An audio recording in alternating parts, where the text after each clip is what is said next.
কি চক্রান্ত শুরু হলো না, চক্রান্ত শুরু হয়ে গেল এসআইআর করে দিতে হবে, যে মালগুলোকে যারা এসছে বাইরে থেকে সব পার করে দিতে হবে। এখন আল্লাহ চক্রান্ত তো বড় চক্রান্ত, তাই না? এই যে শুভেন্দু অধিকারী, হ্যাঁ শুভেন্দু অধিকারী চামার, এই চামারের বেটা খুব বড় বড় লেকচার মারছিল, নিয়ে মেদিনীপুরে 250 পরিবারের নাম বাদ চলে গেছে, একজনা মুসলিম নয়। শুভেন্দু না ঠালা সামলাও, বিহারের 4 লক্ষ লোকের নাম বাদ চলে গেছে, 4 লক্ষ, 3 জন রোহিঙ্গা, 78 জন মাত্র মুসলিম। তাও এই 78 জন বাংলাদেশের নয়, আসলে মুসলমানদের নাম তো অনেক খাতারনাক। মোহাম্মদ মশিয়ার রহমান সরকার, এত বড় নাম লিখবে কে? কে লিখবে এত বড় নাম? এই নাম লেখাতে গন্ডগোল হয়ে গিয়ে বাংলাদেশি বলে এখন এ হয়ে যাচ্ছে। কি বলছি বুঝতে পারছেন না? আমরা বাংলাদেশি, আমরা এসআইআর দিয়ে প্রমাণ করবো আমরা দেশের নাগরিক কিনা। আমরা 2002 সালের ভোটার লিস্টের আমার বাপের নাম দেখে আমাদের প্রমাণ করতে হবে, আর আমরাই এদেশের নাগরিক। এসআইআর এর 2002 কাগজ দূরের কথা, আমার দাদুর কবরের লাশ তুলে ডিএনএ টেস্ট করে দেখো আমি এদেশের নাগরিক না, নাগরিক কি না, তাও আমরা প্রমাণ দিতে পারবো। তোমরা এসেছো ওই দেশ থেকে, এখন ওই জন্য অসীম সরকার তোমার ভাষা ঠিক হয়নি। শুভেন্দু অধিকারী তুমি তো নিজে বলেছো আমার মা বাংলাদেশের লোক, তুমি তো নিজে বলছো। ভয় করবেন না, চিন্তা করবেন না, এসআইআর হবে না, আমি মমতাজুল ইসলাম এটা বলে দিয়ে গেলাম। যদি বলছেন এই এত বড় কথা আপনি বললেন, এ হবে যা সব ভুয়ো।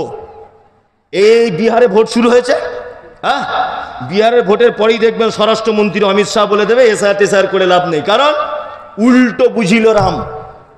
যাদের জন্য গর্ত খুঁড়েছিল মুসলমানদের জন্য, এখন ওই গর্তে সব পড়ছে ওরা, এই জন্য বলবো এসআইআর করে লাভ নেই। দেখে নেবেন কিছুদিন পরে ঘোষণা করবে, অপেক্ষা করুন, চিন্তা করার কোনো বিষয় নেই, আর আপনারা চিন্তিত হবেন না। আমি যে কথা বলছিলাম যে আল্লাহর নবী কোরআন যারা শেখে তাদেরকে ভালো বলেছেন, এটা কেউ বুঝতে পারলো না, নরেন্দ্র মোদী বুঝতে পেরেছে। তার একটা প্রমাণ আপনাদেরকে বলি, সরকারি পক্ষ সর্বক্ষণ দেখবেন মাদ্রাসা মসজিদ ভেঙে দেওয়ার জন্য সবসময় রেডি থাকে না? মাদ্রাসা ভেঙে দেওয়ার জন্য চক্রান্ত করছে না? করছে।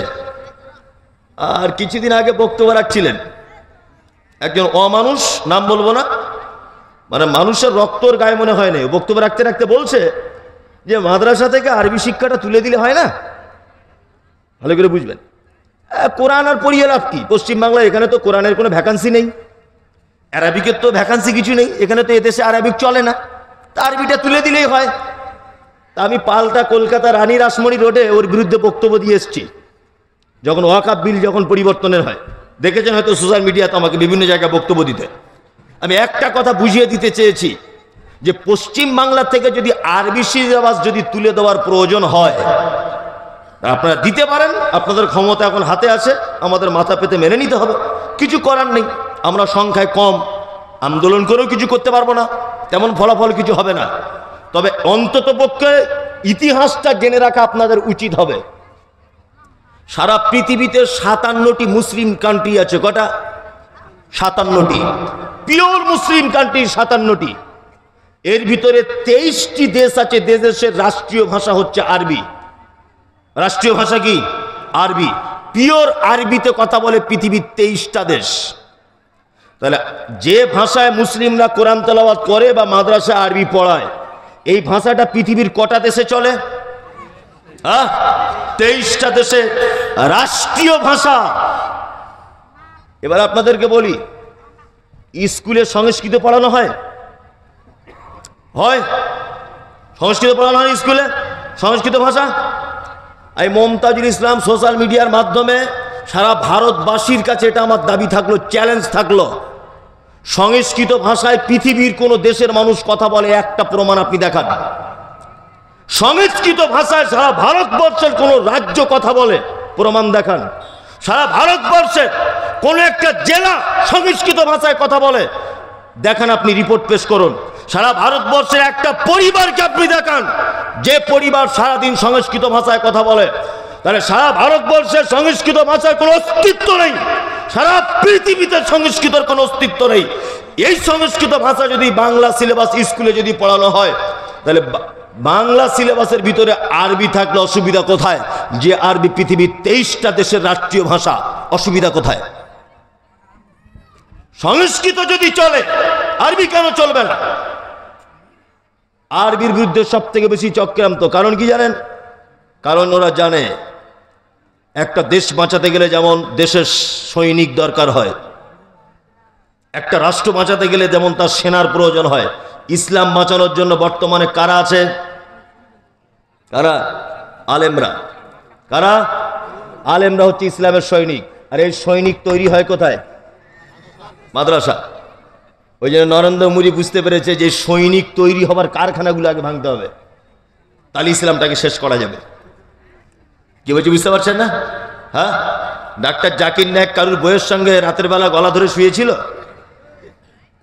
ডাক্তার জাকির নায়েক কারুর মেয়ের ওন্না ধরে টেনেছে? তো ওকে দেশ ছাড়তে হলো কেন? দেশের বড় বড় চোর, পাঞ্জাব ব্যাংকের 11,000 কোটি টাকা চুরি করে নিয়ে চলে গেল নীরব মোদী, সে দেশে বসবাস করবে। আসারাম বাপু আশ্রমে অজস্র নারীদেরকে ধর্ষণ করলো, সে দেশের মাটিতে থাকবে। জাকির নায়েক চলে গেল কেন? ও কোন অপরাধে চলে গেল, দেশ ছাড়তে হলো? কারণ কি? কারণ একটাই, উনি ইসলামের সেনাপতিত্ব করছিলেন। এই কারণে কি বলছি বুঝতে পারছেন? ওই জন্য কোরআন শিক্ষা যারা করে তাদের শত্রুর শেষ নাই। আবার তারপরেও দুঃখ লাগে, আপনি মাদ্রাসার দায়িত্বে আছেন, আপনিও মাঝে মধ্যে বলেন যে আমাদের অমুক মৌলভী সাহেব ভালো না। এই কথাটা বললে কাবিরা গোনা হয়ে যাবে। যদি বলছেন কেন, আরে আল্লাহর নবী বলেছেন ও ভালো, আর আপনি বলছেন খারাপ। আপনি এতটুকু বলতে পারেন, মৌলভী সাহেব আপনার এই জায়গাটা একটু অসুবিধা হচ্ছে, আপনি সংশোধন করে নেন, একটু সংশোধন। ইমাম সাহেব আপনার এই জায়গাটা একটু অসুবিধা হচ্ছে, আপনি একটু সংশোধন করে নেন। এতটুকু রাইট আপনার থাকতে পারে দায়িত্বশীল হিসাবে। ভালো না মন্দ এই সার্টিফিকেট দেওয়ার রাইট আপনার নেই। নবী বলেছেন ও ভালো। নবী বলেছেন কে ভালো? যে কোরআন শেখে আর অপরকে শেখায়। এবার আপনাদেরকে একটা ভালো আমল বলে দিই চটচট করে। উড়িয়ে বাবা, রাত 12টা বাজতে গেল, বিসমিল্লাহ। রাত 12টা প্রায়। আল্লাহ সুবহানাহু ওয়া তাআলা পবিত্র আল কোরআনের ভিতরে বলছেন, পৃথিবীতে 4টে গুণ যদি কোনো মানুষের ভিতরে থাকে, আমি তাকে বিশাল পছন্দ করি। কটা গুণ? 4টা। এক, আল্লাহ তাআলা বলছেন, আল্লাযীনা ইউনফিকুনা ফিস সাররাই ওয়াজ যাররাই ওয়াল কাযিমিনাল গায়যা ওয়াল আফিনা আনিন নাস আল্লাহু ইউহিব্বুল মুহসিনিন।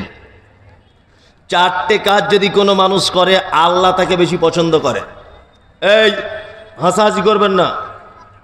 আপনি যদি ব্যস্ত থাকেন, আস্তে আস্তে করে সুরসুর করে চলে যান। আমি এসেছি 10 ঘন্টা রাস্তা গাড়িতে বসে, তারপরে এসে বক্তব্য রাখছি। আপনার থেকে আমি অনেক ক্লান্ত বেশি। আর আপনার পাশে বাড়ি, আপনি এখনই গিয়ে ঘুমিয়ে যাবেন, আমাকে আবার 10 ঘন্টা ফিরে যেতে হবে। আপনি বেশি এদিক ওদিক করিয়েন না, চুপচাপ মেরে বসুন। কিছু তথ্য পেশ করছি, তথ্যগুলো নেন। মরে তো যাবেন, টাইম হয়ে গেছে, অন্তত কিছু তথ্য নিয়ে মরুন। আর কি বলবো আপনাকে? আল্লাহ সুবহানাহু ওয়া তাআলা বলছেন, যারা 4টে কাজ করে তাদেরকে ভালোবাসি। আলেম ওলামারা যারা আছেন, আপনাদেরও শুনলে অনেক কাজ হবে। এক, যারা সচ্ছলতায় অসচ্ছলতায় দান করে আল্লাহ রাস্তায়। এই যে দানের বক্তব্য দেওয়ার স্পেশাল বক্তা আছে, ও দানের ভালো বক্তব্য দিতে পারে। আমি তো দানের বক্তব্য দিতে পারি না। আর দানের বক্তব্য শুনে শুনে কানে ঘা হয়ে গেছে না? মৌলভী সাহেবদের কাজ নেই, উঠেই শুধু দান করো, দান করো, রব্বানা আতিনা ও আল্লাহ দয়াময় হাবিজাবি, অনেক কিছু, শুধু দান করো আর দান করো। আমাদের গ্রামে একটা লোক ঈদের নামাজ পড়তে যায়নি, ঈদের নামাজ পড়তে যায়নি। তা আমার চাচা হয় সম্পর্কে, তা ওকে বলছি, চাচা তুমি ঈদের নামাজ পড়তে গেলে না কেন? বলছে বাপ খুব দুঃখতে যায়নি। বলছে কেন? বলছে বাড়ি ঢুকলে বউ বলে এটা আনো সেটা আনো, ভয়ে মায়ের সাথে বাড়ি ঢুকতে পারি না। রমজান মাসে 2টো মেয়ের বিয়ে দিয়েছি, নাতিপুতি সবাই ফোন করে বলছে নানা এটা দাও ওটা দাও, সব জায়গায় চাওয়াচাবি। মানে রমজান মাস টোটালে আমার কাছে লোক চাইছে, গরিব ফকির মিসকিন সবাই। তা আমি যে একটু আল্লাহর ঘরে ঈদের দিনে গিয়ে চাইবো ঈদগাহে যে আল্লাহ আমায় কিছু টাকা পয়সা দাও, শালা ইমাম সাহেবরাও দেখছি নামাজের পরে বলছে মসজিদের উন্নতি কল্পে দাও। তা কোন জায়গায় কি আমি চাইবো? ওই জন্য আর নামাজ আর পড়তে যাই না। আজকের চলমান সভার সুযোগ্য নির্বাচিত যোগ্যতম সভাপতি, উপস্থিত মাদ্রাসার শিক্ষক মহোদয়গণ, উপস্থিত রয়েছেন অত্র জলসা উপলক্ষে আমন্ত্রিত অতিথিগণ, উপস্থিত রয়েছেন অত্র এলাকার বিভিন্ন মসজিদের পেশ ইমামগণ, শ্রোতা হিসাবে যারা এসেছেন, চলে গেছেন, আসছেন, নারী পুরুষ আবাল বৃদ্ধ বনিতা নির্বিশেষে সকলকে জানাচ্ছি আন্তরিক শুভেচ্ছা, ভালোবাসা, প্রেম, মোবারকবাদ, ধন্যবাদ, সাধুবাদ, স্নেহাশিস যথাক্রমে শ্রেণীগতভাবে। আমি আরবিতে আল্লাহর প্রশংসা আদায় করেছি, তথাপিও আমি একজন পিওর বাঙালি, ওই জন্যে বাংলাতে আল্লাহর প্রশংসা আদায় করছি যে মহান রব আমাদেরকে মাদ্রাসা কেন্দ্রিক আয়োজিত একটি দিনী সভায় হাদিস এবং কোরআন শোনার মতো সুযোগ করে দিয়েছেন। তাই সংক্ষিপ্ত আকারে ছোট্ট একটি শব্দ দ্বারা প্রশংসা জ্ঞাপন করি, আলহামদুলিল্লাহ। অতঃপর বিশ্ববরেণ্য নেতা, বহিপ্লবিক প্রণেতা, সৈয়দুল মুরসালিন, ইমামুল আম্বিয়া জনাবে মুহাম্মদ রাসূলুল্লাহ সাল্লাল্লাহু আলাইহি ওয়াসাল্লামের উপর অজস্র দরুদ শান্তির ধারায় বর্ষিত হোক। আল্লাহুম্মা আমিন, আল্লাহুম্মা সাল্লি আলাইহি। আমি পবিত্র গ্রন্থ মুকুট আল কোরআনুল কারীমের সূরা বাইয়িনার 7 নম্বর আয়াত আপনাদের সামনে পরিবেশন করেছি। সূরা আনফাল আয়াত নম্বর 22 আপনাদের সামনে পরিবেশন করেছি। আনুষঙ্গিক কিছু কথা বলার জন্যে জনাবে মুহাম্মদ রাসূলুল্লাহ সাল্লাল্লাহু আলাইহি ওয়াসাল্লামের চরিত্র বিজ্ঞান থেকে একটি হাদিস পেশ করেছি। এতক্ষণ পর্যন্ত আপনারা বিভিন্ন ওলামায়ে কেরামদের কাছ থেকে অনেক মূল্যবান কথা শ্রবণ করেছেন। আমার আগে যিনি বক্তব্য রাখছিলেন, আলহামদুলিল্লাহ, ওনার কণ্ঠস্বর খুবই মধুর। তা আমি তো অত গজলও জানি না, অত সুর করে বলতেও পারি না। আমি একটা একটা করে গল্পের মতো করে বলি। আমি ওনার বক্তব্য শুনি মোবাইলে, গজলগুলো ভালো লাগে, শুনি। কোনোদিন আগে পরিচয় হয়নি, এই প্রথম। যাই হোক, আমি আপনাদের সামনে যতক্ষণ বক্তব্য রাখব একটু ডিস্টার্ব না করে, ব্যস্ততা না দেখিয়ে ধৈর্য ধরে বসে শোনার চেষ্টা করুন। আমি যতক্ষণ বলবো আপনার কিছু উপকার হবেই ইনশাআল্লাহ, কিছু একটা উপকার আসবেই। আমি দুটি বিষয়ের উপরে বক্তব্য রাখব, দুটি বিষয়। এক, পৃথিবীতে সবথেকে ভালো মানুষ কে, তার গুণ কি, আর তার পুরস্কার কি, এই ব্যাপারটা একটু বোঝাবো। দুই, পৃথিবীর সবথেকে নিকৃষ্ট প্রাণী আল্লাহ সুবহানাহু ওয়া তাআলার নিকটে কে বা কারা, আর তাদের গুণ কি, এবং তাদের শেষ থাকার জায়গাটা কোথায়, এইগুলো আমি আজকে আলোচনা করব ইনশাআল্লাহ। প্রথমে পৃথিবীর ভালো মানুষটা আগে বলি।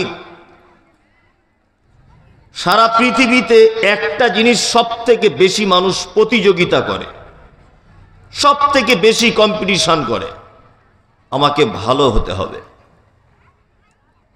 আমার আগে যিনি বক্তব্য রাখছিলেন, আমি ওনার স্টেজে 10 মিনিট ধরে শুনলাম, উনি কি বললেন এগুলো আমি সব ক্যাচ করলাম। আমি ভাবলাম যে উনি তো ওনার কণ্ঠ দিয়ে বক্তব্য রাখছেন, তা আমার তো কণ্ঠ নেই, তা তা আমাকে ওনার থেকেও ভালো বক্তব্য রাখতে হবে। আমার মনে না হলেও এটা কিন্তু আপনার ভাবনার জগতে একটা পরিকল্পনা হয় যে আমার তো গলার কণ্ঠ নেই, ওনার কণ্ঠ ছিল বলে লোক বসেছিল, তাহলে আমার কি জন্য বসে থাকবে লোক? আমি ভাবছিলাম তাহলে ওনার থেকেও আমাকে ভালো করে দিতে হবে। তার মানে সারা পৃথিবী আমাকে ভালো হতে হবে, এই প্রতিযোগিতা চলে। একটা শ্বশুর দিন রাত চেষ্টা চালিয়ে যাচ্ছে আমার 5টা বৌমার কাছে আমি ভালো হব। একজন মাস্টার চেষ্টা চালিয়ে যাচ্ছে আমি ছাত্রদের কাছে ভালো শিক্ষক হব। একজন স্বামী চেষ্টা চালিয়ে যাচ্ছে আমার স্ত্রীর কাছে আমি উত্তম স্বামী হব।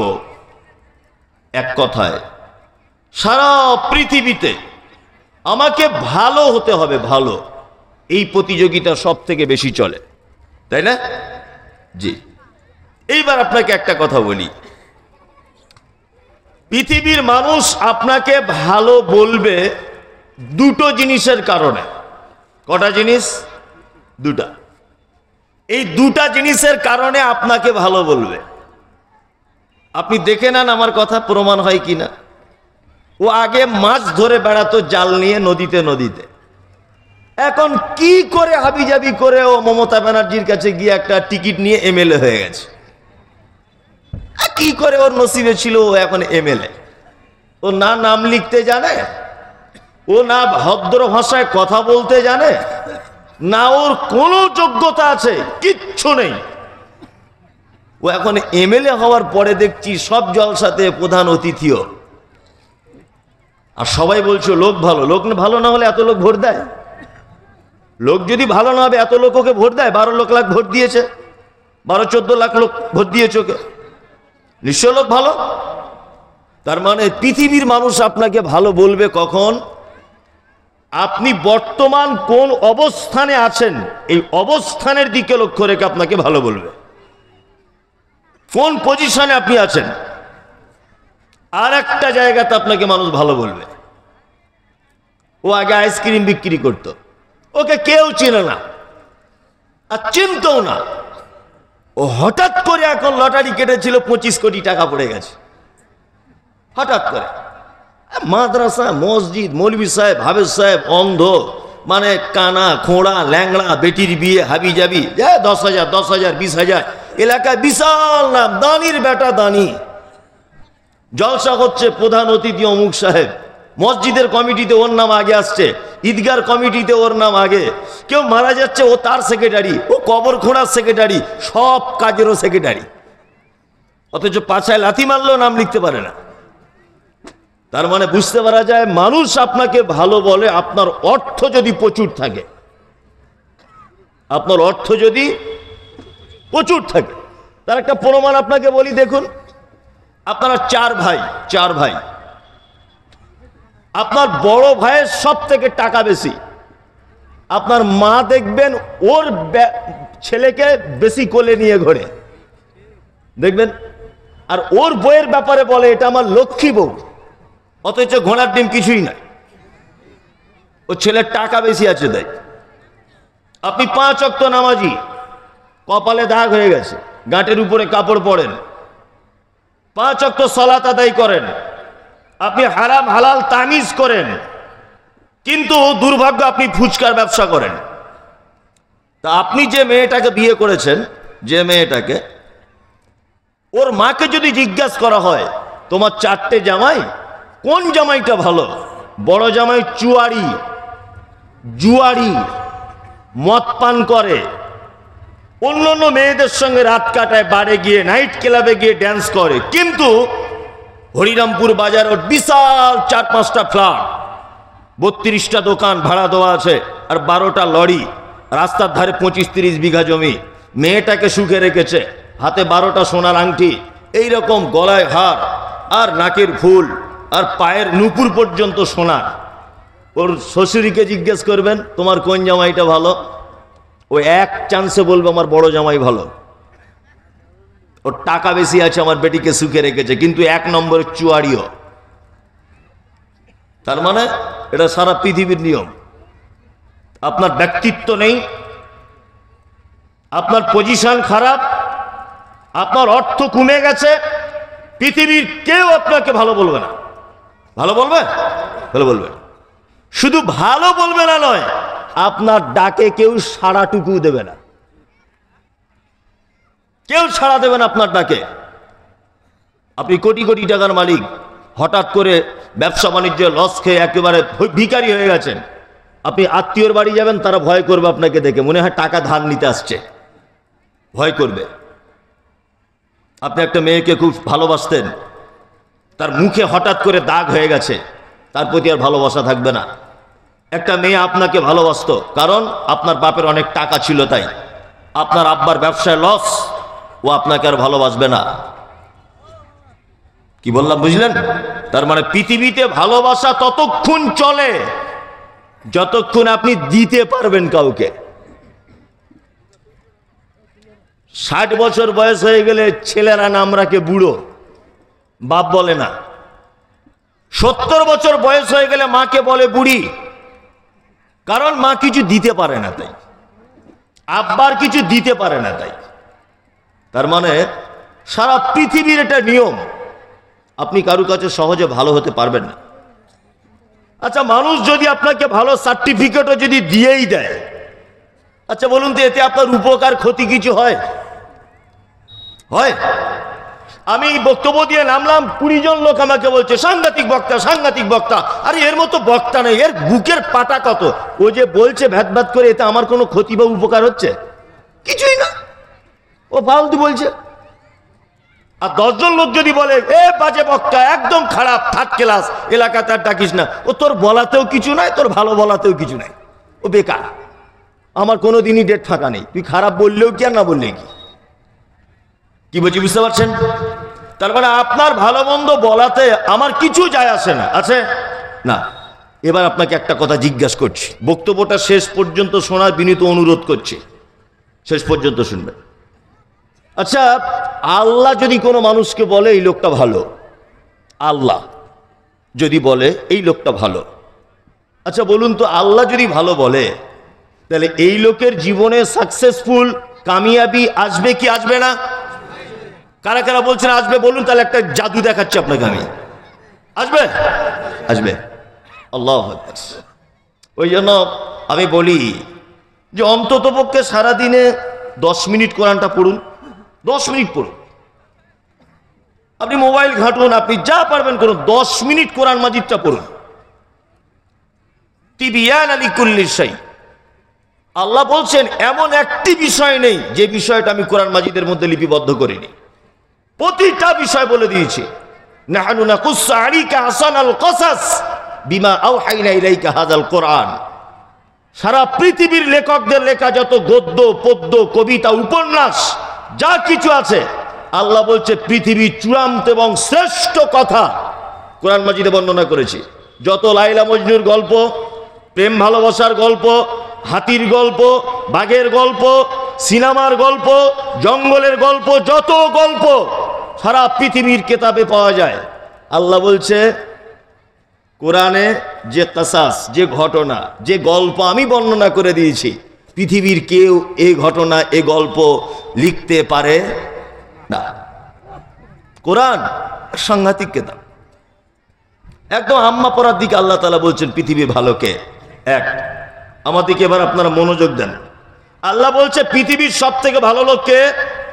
ইন্নাল্লাযীনা আমানু, নিশ্চয়ই যারা আমার প্রতি বিশ্বাস স্থাপন করে, ওয়া আমিলুস সালিহাত, যারা সৎ কর্ম করে, উলাইকা হুম খায়রুল বারিয়া, এরা জগৎ সমূহের ভিতরে শ্রেষ্ঠ। আল্লাহ বলছেন এরা জগৎ সমূহের ভিতরে শ্রেষ্ঠ। এই জগৎ সমূহের শ্রেষ্ঠ লোকের কটা গুণ বলা হয়েছে? দুটা। কটা? দুটা। এক, যারা আমার প্রতি বিশ্বাস রাখে। দুই, ওয়া আমিলুস সালিহাত, যারা সৎ কর্ম করে। এইখানে একটা কথা বলে দিই, আল্লাহ বলে দিলেন এই দুটো কাজ করলে তারা ভালো লোক। পৃথিবীতে আপনাকে ভালো সার্টিফিকেট অনেকজন দিতে পারে, কিন্তু পুরস্কার দিতে পারে না। সরকারি স্কুল এখন আস্তে আস্তে বন্ধের পথে, কিন্তু বেসরকারি স্কুলগুলো দেখবেন মাথা চাড়া দিয়ে উঠছে না? ওখান থেকে ডাক্তার হবেন, 30 লাখ টাকা খরচা করে MBBS হন, আপনি 40 লাখ টাকা খরচা করে ইঞ্জিনিয়ার হন, যা কিছু হবেন আপনাকে করে দিবে, সার্টিফিকেট দিয়ে দিবে আপনি ইঞ্জিনিয়ার। কাজ খুঁজতে যাবেন তখন বলবে ওই সাদা তেল কেন আর গ্যাসের একটা ওভেন কিনে রাস্তার ধারে চপ বিক্রি করো, কাজ নাই। তুই চপ তৈরি করো, ইঞ্জিনিয়ার তাই কি হয়েছে? চপ ভাজা কি খারাপ কাজ? আপনি সরকারের কাছে যখন বলবেন আমি এতটা শিক্ষিত ছেলে, আমার চাকরি বাকরি কিছু দেন, সরকারি পক্ষ বলছে চাকরি দিতে পারবো না, তোমার চপের দোকান করো, চপ শিল্প করো। মানে পৃথিবীর মানুষ আপনি ইঞ্জিনিয়ার, প্রফেসর, মাস্টার, উকিল, ব্যারিস্টার, হাকিম, মোক্তার সার্টিফিকেট দিতে পারে, আপনার কোনো প্রাইজ দিতে পারে না। আল্লাহ বলছে যদি ভালো হয়ে যাও, জাযাউহুম ইনদা রাব্বিহিম, রবের পক্ষ থেকে রয়েছে প্রতিদান। কি প্রতিদান? জান্নাতু আদনিন, চিরস্থায়ী জান্নাত। সুবহানাল্লাহ। তাজরি মিন তাহতিহাল আনহার, যার পাদদেশে প্রবাহমান ঝর্ণা। আল্লাহু আকবার। খালিদিনা ফিহা আবাদা, এবং এই জান্নাতে তাদেরকে ঢুকিয়ে দেওয়ার পরে চিরস্থায়িত্ব দেওয়া হবে তাদের। তারা ওই জান্নাত থেকে আর কখনো বার হবে না, ওই ভিতরেই তারা থাকবে। আল্লাহ তাআলা তারপরে বলছেন রাদিয়াল্লাহু আনহুম, তাদের উপরে আমি রাজি হয়েছি, ওয়ারাদু আনহু, তারাও আমার উপরে রাজি হয়েছে। যালিকা লিমান খাশিয়া রাব্বা, এই কারণে আমরা এক অপরের প্রতি রাজি বা খুশি যে শুধুমাত্র তারা আমাকে ভয় করে চলতো তাই। কই একবারও সুবহানাল্লাহ বললেন না তো? তা আর বলতে হবে না, ও আপনাকে ফেরেশতারা বুঝতে পেরেছে আপনি কি চিজ। কি বললাম বুঝলেন না? আল্লাহ বলছে দুটো কাজ করলে চিরস্থায়ী জান্নাতে দেওয়া হবে।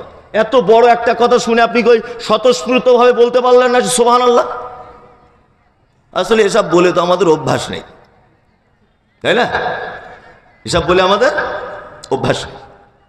চলুন এই আয়াতটা প্রথম দিকে আবার ফের আমি আসছি। প্রথম দিকে এই আয়াতটাকে নিয়েই লড়াচড়া করবো আমি। এখানে যারা শায়েখরা বসে আছেন, আলেম ওলামারা, আমার কোথাও ত্রুটি হলে নোট করে রাখবেন, পরে আমাকে জানাবেন, আমি সংশোধন করবো ইনশাআল্লাহ।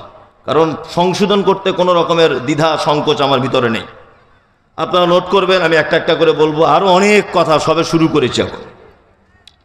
অত্র আয়াতের প্রথম দিকে আল্লাহ তাআলা বলছেন পৃথিবীর ভালো মানুষ হতে গেলে দুটো জিনিস লাগে। কটা জিনিস? দুটো। এক, ঈমান থাকতে হয়। দুই, ভালো কাজ থাকতে হয়, তাই না? এবার আপনাদেরকে আমি একটা কথা জানিয়ে রাখি। আচ্ছা, আপনারা কেউ বলতে পারবেন জান্নাতে যেতে গেলে কটা জিনিস লাগে? কে বলতে পারবেন বলুন? জান্নাতে যেতে গেলে কটা জিনিস লাগে? জানা নেই?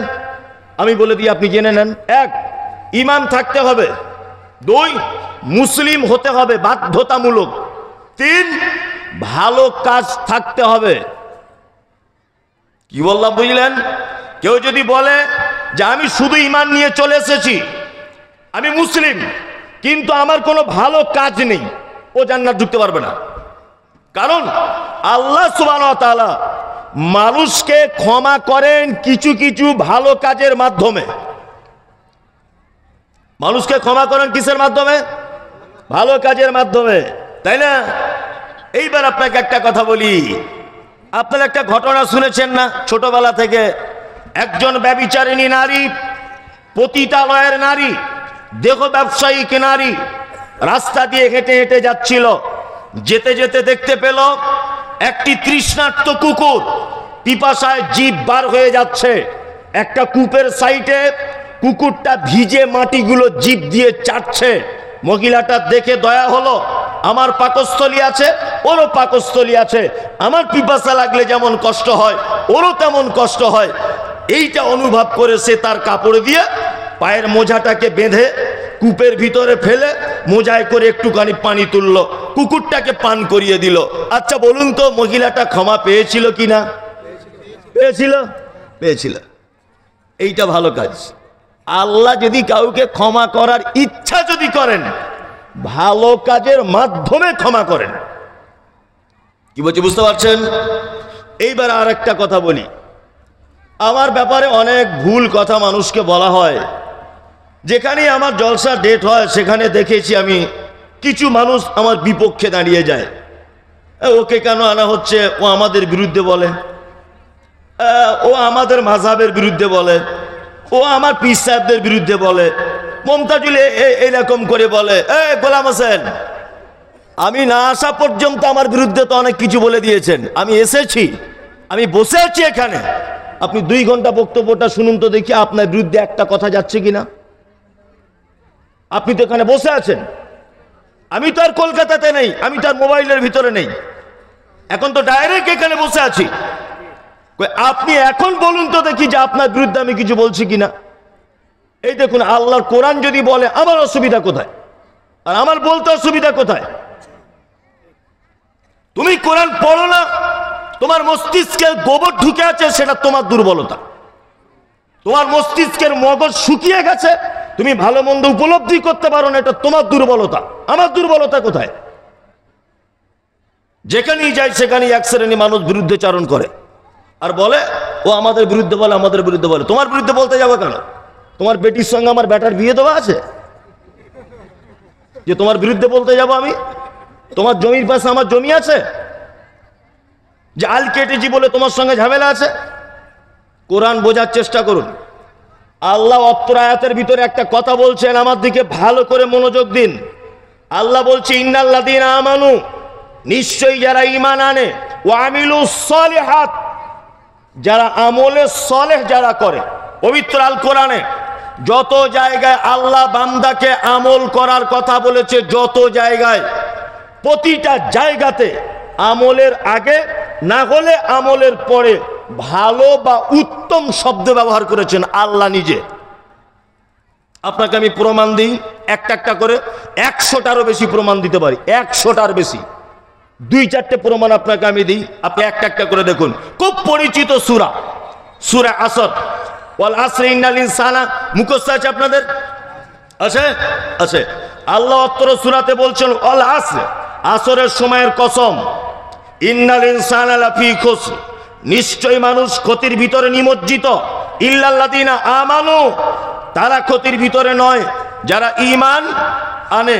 ওয়া আমিলুস সালিহাত, যারা আমলে সালেহ যারা করে। তাহলে এখানে আমল শব্দের পরে কি শব্দ ব্যবহার করা হচ্ছে? সালেহ, নেক আমল যারা করে, ভালো আমল। চলুন, আল্লাহ তাআলা সূরা আন-নাহল আয়াত নম্বর 97 বলছেন মান আমিলা সালিহাম মিন যাকারিন আও উনসা ওয়া হুয়া মুমিনুন ফালা নুহইয়ান্নাহু হায়াতান তাইয়্যিবাতান ওয়ালা নাজজিআন্নাহুম আজরাহুম বিআহসানি মা কানু ইয়ামালুন। আল্লাহ তাআলা বলছেন তোমাদের ভিতরে নারী হোক বা পুরুষ হোক, মান আমিলা সালিহাম মিন যাকারিন আও উনসা, তোমাদের ভিতরে নারী পুরুষ যে কেউ হোক, যদি আমলে সালেহ যদি করে, আমলে পরে শব্দ এসছে কি? সালেহান, তাই না?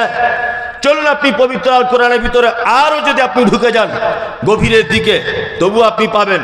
আল্লাহ তাআলা বলছেন আল্লাযী খালাকাল মাউতা ওয়াল হায়াতা, নিশ্চয় আমি হায়াত আর মওতকে তৈরি করেছি এই জন্য লিয়াবলুয়াকুম আইয়ুকুম আহসানু আমালা, তোমাদেরকে জিজ্ঞাসা করা হবে তোমাদের ভিতরে উত্তম আমল কে করেছে।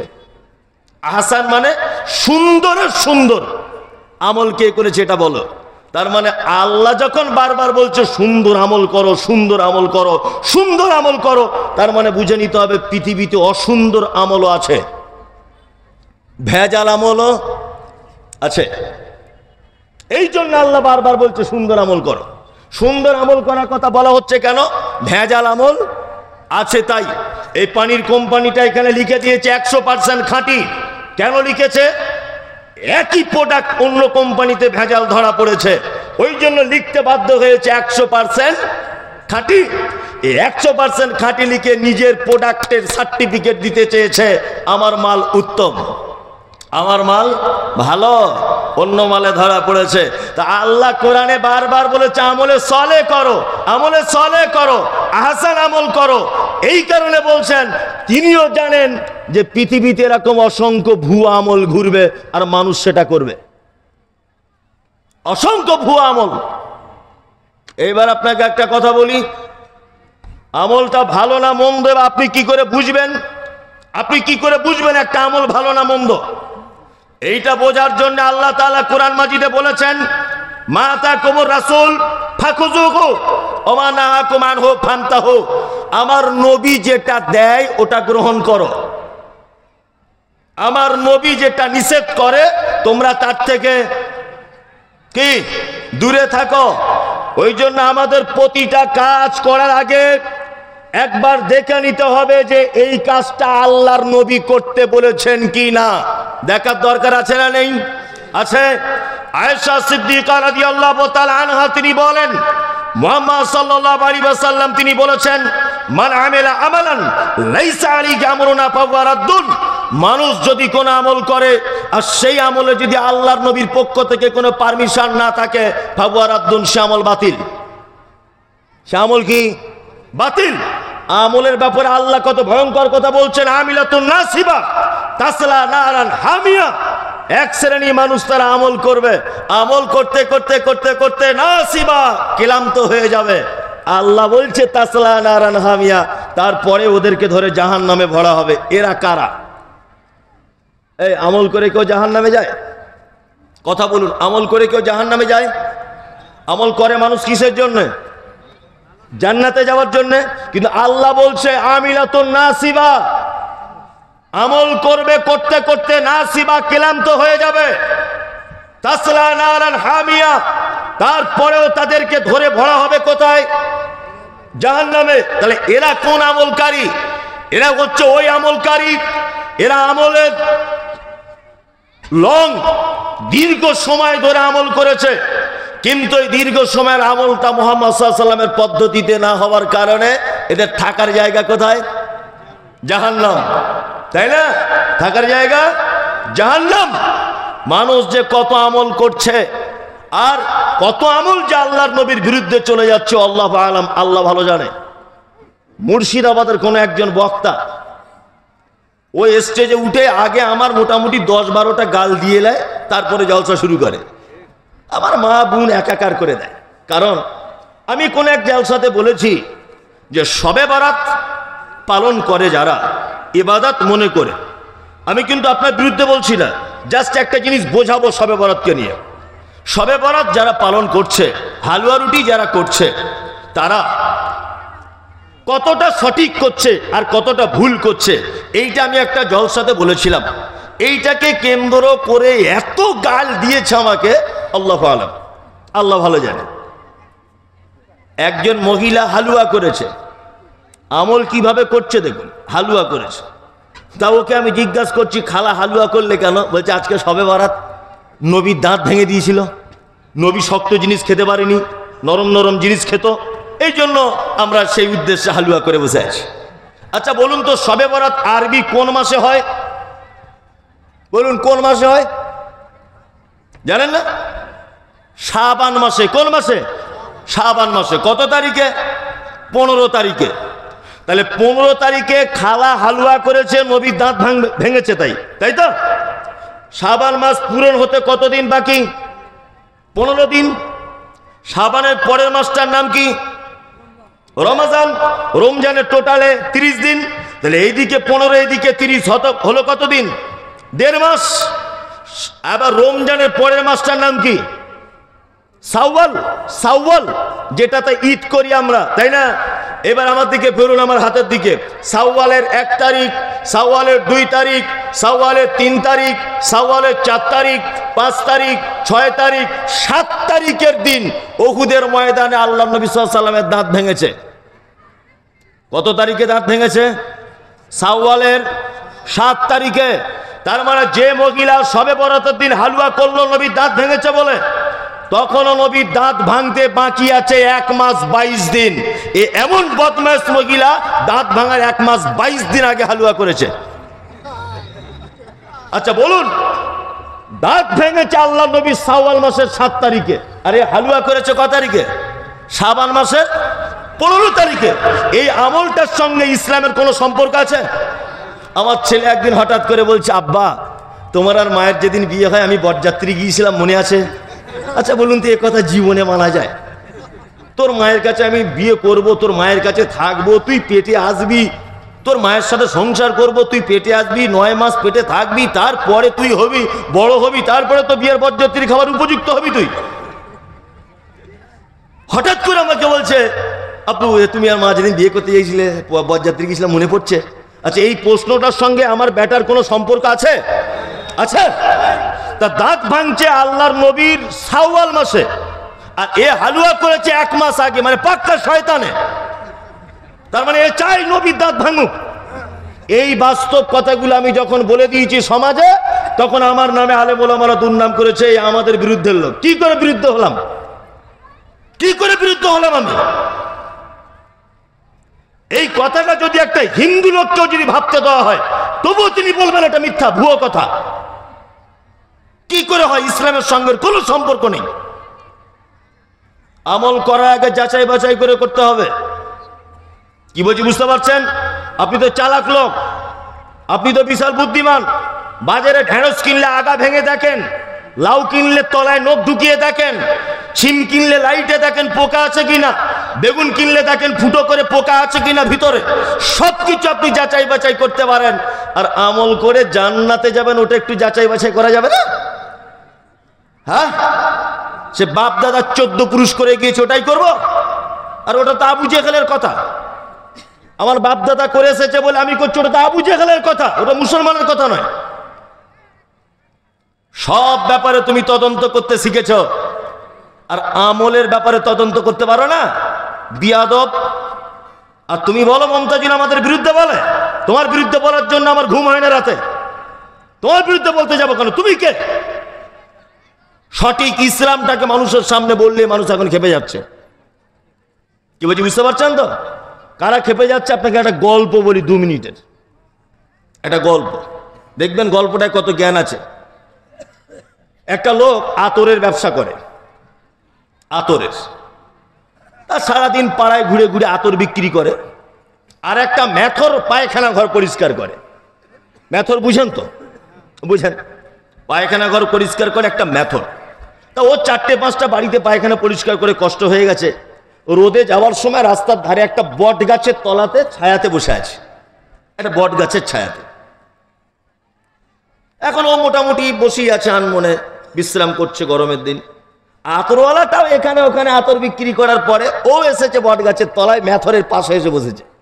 আর মেথরের পাশে এসে বসেই নাক ধরছে, এরকম করছে। তা মেথর তখন বলছে, ভাই আপনি তো দেখতে পাচ্ছেন আমার ঝাঁটা আর বালতি দেখে যে আমি মেথর, তা নাক ধরে কেন আপনি আমাকে অপমান করছেন? নাকটা নাই ধরতে পারেন। তখন আতরওয়ালা বলছে, ভাই খুব দুর্গন্ধ আপনার শরীর থেকে, টাটকা পায়খানা পরিষ্কার করে এসেছেন তো, মনে হয় কোথাও মাল লেগে আছে কিছু, খুব গন্ধ করছে। এক কাজ করা যাক ভাই, আপনি যদি কিছু মনে না করেন তাহলে আমি কি একটু আতর আপনার গায়ে লাগিয়ে দেবো? তাহলে একটু সেন্ট হয়ে যাবে, 2 ভাই একসঙ্গে আরামটা করবো। আপনি আপনার জায়গায় চলে যাবেন, আমি আমার জায়গায় চলে যাব। ভালো কথা বললে রাগ হয় কাঁদে, সেটা বলছি নিয়ে। এখন মেথর তখন বলছে, হ্যাঁ ঠিক আছে ভাই, একটু আতর মাখিয়ে দেন আপনার যদি সুবিধা হয়। ও তখন পিওর জান্নাতুল ফেরদাউস বার করে ওর বগলে হাতে পিঠে লাগিয়ে দিয়েছে আতর, আর খুব ভালো সেন্ট। মেথর এখন এরকম করে টেনে চটপট চটপট চটপট অজ্ঞান হয়ে পড়ে গেছে মেথর। এখন আতরওয়ালা খুব চিন্তায়, সারা ফাঁকা জায়গায় লোকটা অজ্ঞান হয়ে গেল, কি করবে এখন? তাড়াতাড়ি করে এদিক ওদিক করে একটা টোটো নিয়ে ও হরিরামপুর হসপিটাল নিয়ে গেল। ডাক্তার বলছে, কি হয়েছে আতরওয়ালা? হ্যাঁ কি হয়েছে চাচা? তা বলছে, এই ব্যাপার, আমি আতরের ব্যবসা করি, ও মেথর এক জায়গায় বসেছিলাম, ঘটনাই। তখন ডাক্তার তো জ্ঞানী ছেলে, জ্ঞানী লোক, ও তখন বলছে, এক কাজ, কোনো ওষুধে কোনো কাজ হবে না। বলছে কেন?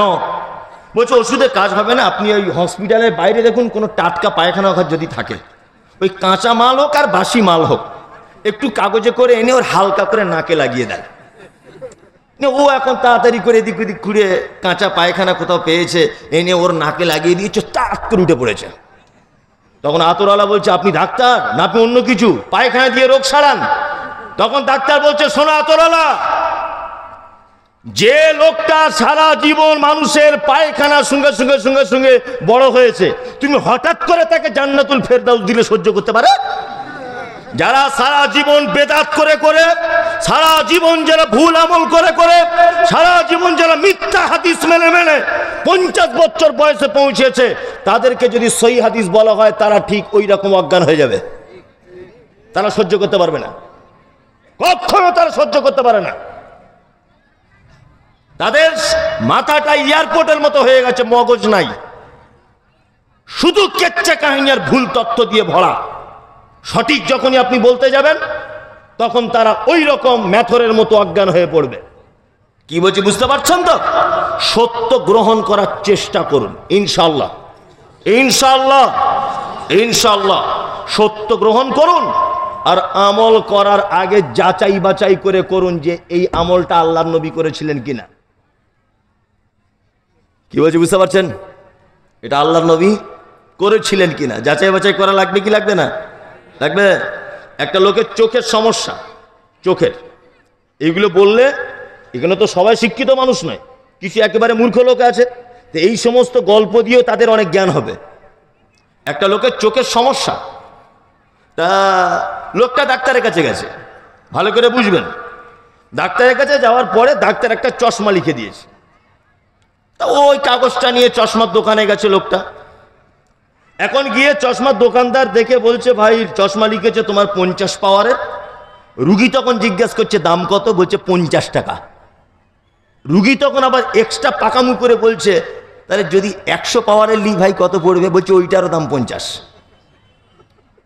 বলছে 150 পাওয়ারের যদি নিই, বলছে ওইটারও দাম 50।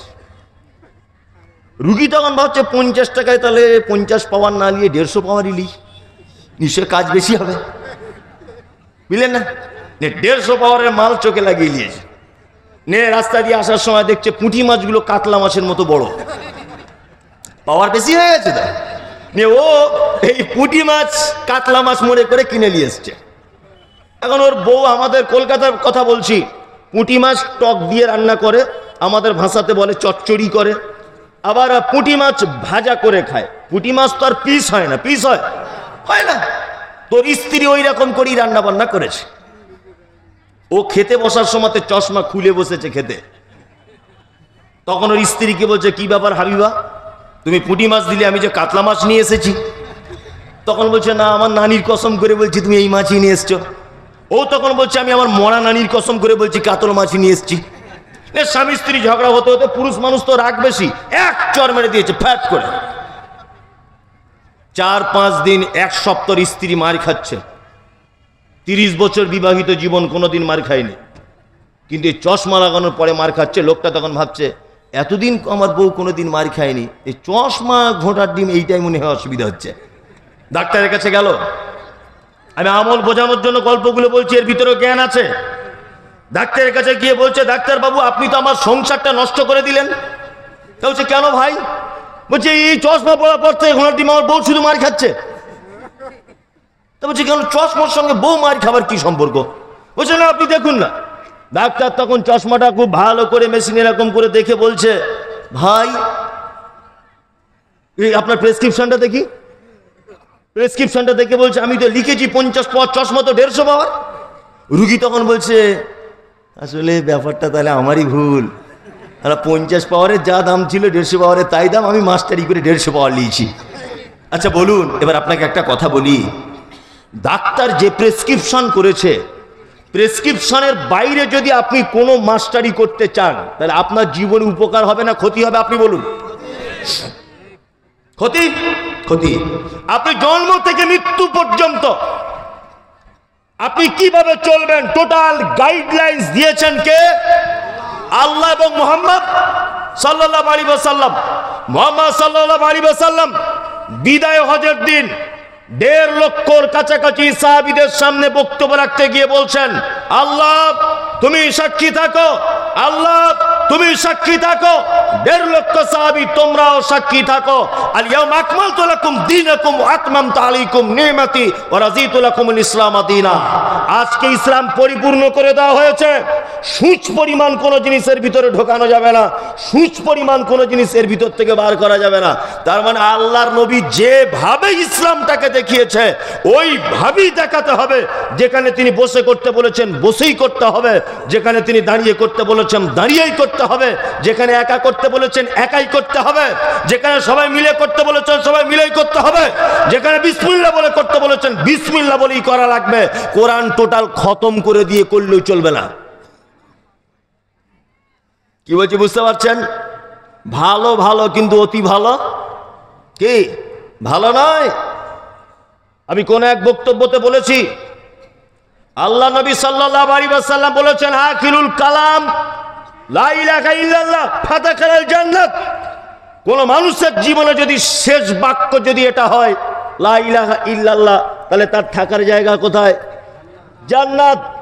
আমার আব্বা মারা যাচ্ছে, আমি আমার আব্বাকে বলতে পাবো না আব্বা তুমি একটু লা ইলাহাটা বলো, আব্বা তুমি লা ইলাহাটা বলো, এইটা বলা যাবে না। আপনি তার পাশে বসে একটু জোরে জোরে বলুন লা ইলাহা ইল্লাল্লাহ লা ইলাহা ইল্লাল্লাহ লা ইলাহা ইল্লাল্লাহ। আপনার বলাতে ও যদি একবার যদি ইচ্ছা করে যদি বলে দেয় তাহলে ওর থাকার জায়গা কোথায়? জান্নাত। আর আপনি যদি ওকে বলতে বলেন আর ও যদি তখন মৃত্যু যন্ত্রণায় অসহ্য বোধ করে যদি একবার বলে তৎকর লা ইলাহা ইল্লাল্লাহ ফাদাখালান নার, ওর থাকার জায়গা জাহান্নাম।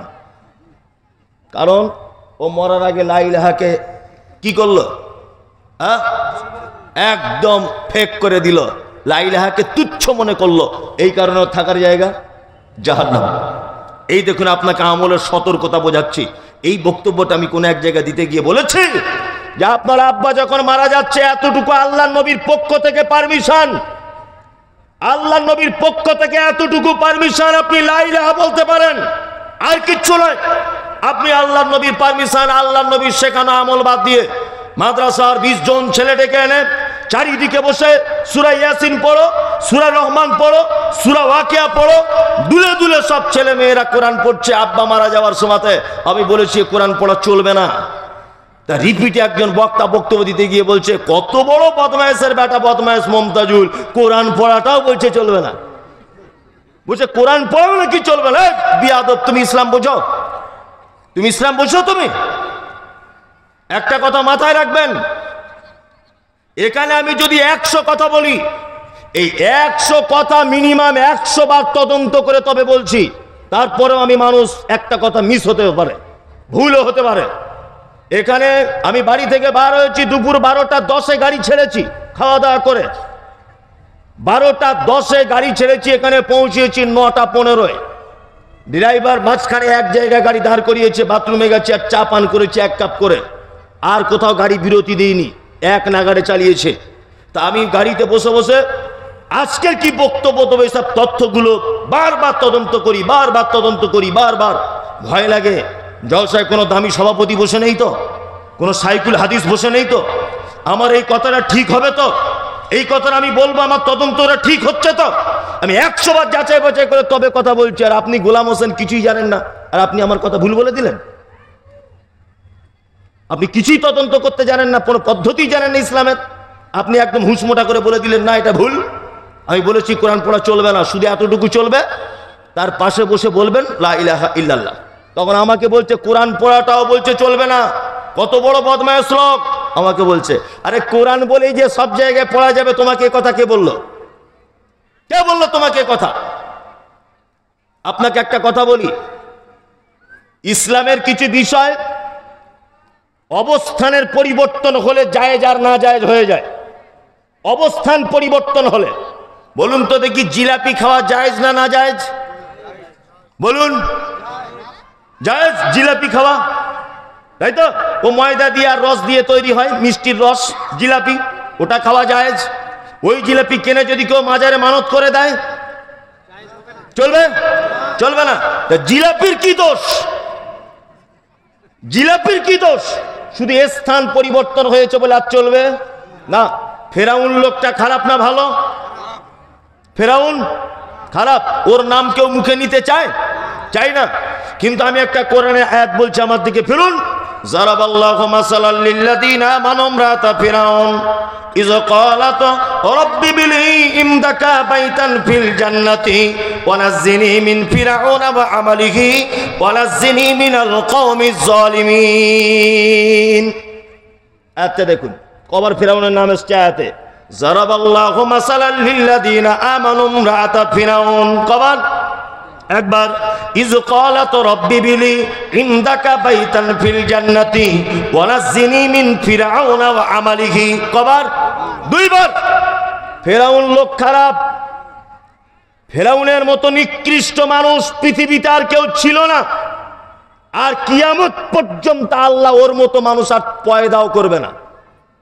নিজে বলেছিল আনা রব্বুকুমুল আলা, আমি তোমাদের আল্লাহ, নিজে আল্লাহ বলে দাবি করেছিল। এর নাম ফেরাউন।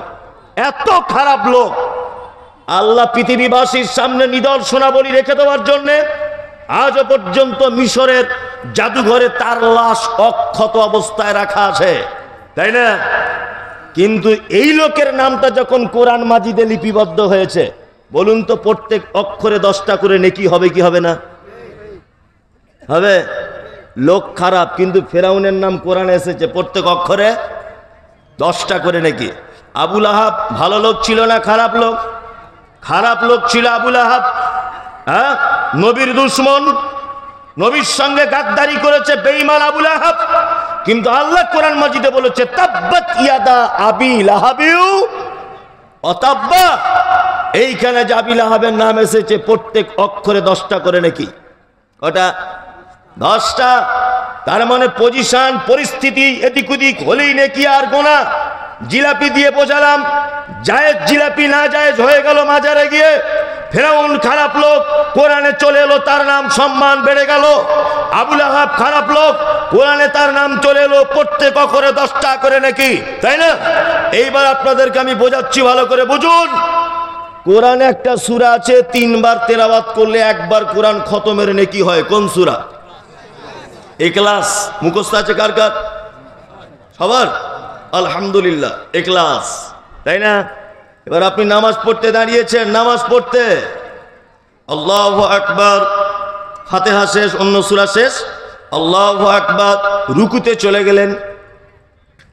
ওইখানে কেউ যদি বলে কুল হুয়াল্লাহু আহাদ আল্লাহুস সামাদ লাম ইয়ালিদ ওয়া লাম ইউলাদ ওয়া লাম ইয়াকুল লাহু কুফুয়ান আহাদ, নামাজ হবে কি না হবে না বলুন? কেন হবে না? কেন? এত দামি সূরা, তাও নামাজ হবে না? হ্যাঁ, তুমি এখনো পর্যন্ত বদমাইশি করো, বিয়াদব।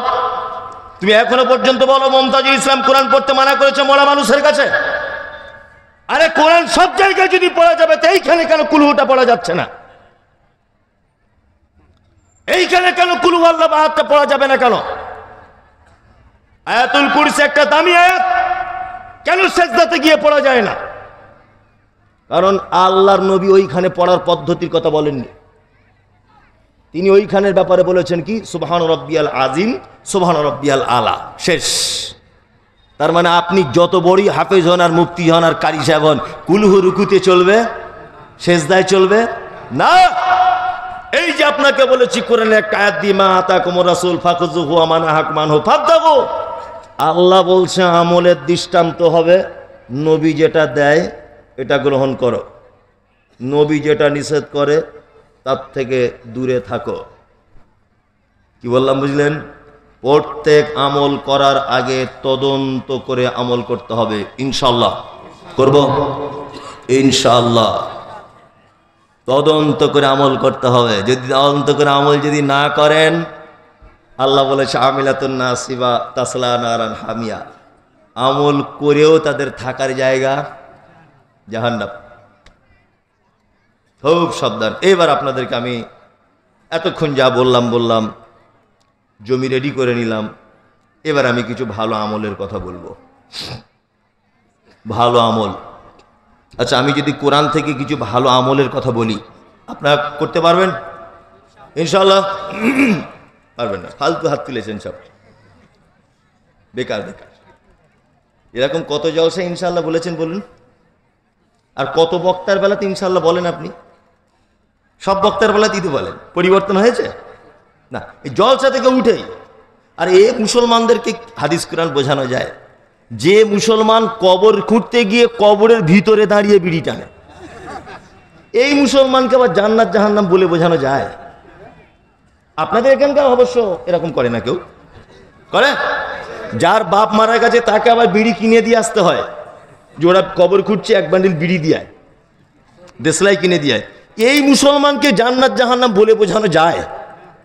হ্যাঁ, যে মুসলমান কবরে দাঁড়িয়ে বিড়ি পান করে এই মুসলমানকে বোঝানো যায়? যাবে না। তারপরেও বোঝানোর চেষ্টা করছি, যদি বুঝে যায়। ইহদি লিল্লাতি হিয়া আকওয়াম ওয়া ইউবাশশিরুল মুমিনিন, হেদায়েত তো আল্লাহ করবে। শুধু একটু আপনাদেরকে সুসংবাদ দিয়ে দিই, আমি কয়েকটা ভালো কাজ বলবো। আর জীবনে আমার বক্তব্য যত শুনেছেন মোবাইলে টোবাইলে, আজকের এই বক্তব্যটা শেষ পর্যন্ত শোনার জন্য বিনীত অনুরোধ থাকলো। আমি কিন্তু এখনো মেন জিনিসগুলো বলিনি, সব বলবো এবারে একটা একটা করে ইনশাল্লাহ। মেন যেগুলো বলবো বলে এসেছি এবার বলবো। আচ্ছা, কয়েকটা ভালো আমল আপনাদেরকে বলবো, আপনারা সবাই করবেন ইনশাল্লাহ। আল্লাহ তাআলা পবিত্র আল কোরআনে অনেক ভালো আমলের কথা বলেছে, অনেক ভালো আমলের কথা।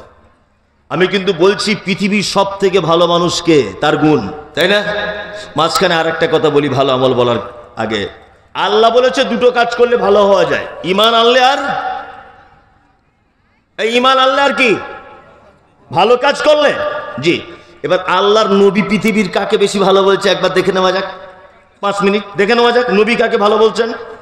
আল্লাহর নবী বলছেন খায়রুকুম মান তাআল্লামাল কোরআন ওয়া আল্লামাহু, পৃথিবীর শ্রেষ্ঠ ব্যক্তি ওই ব্যক্তি যে কোরআন শেখে আর অপরকে শেখায়।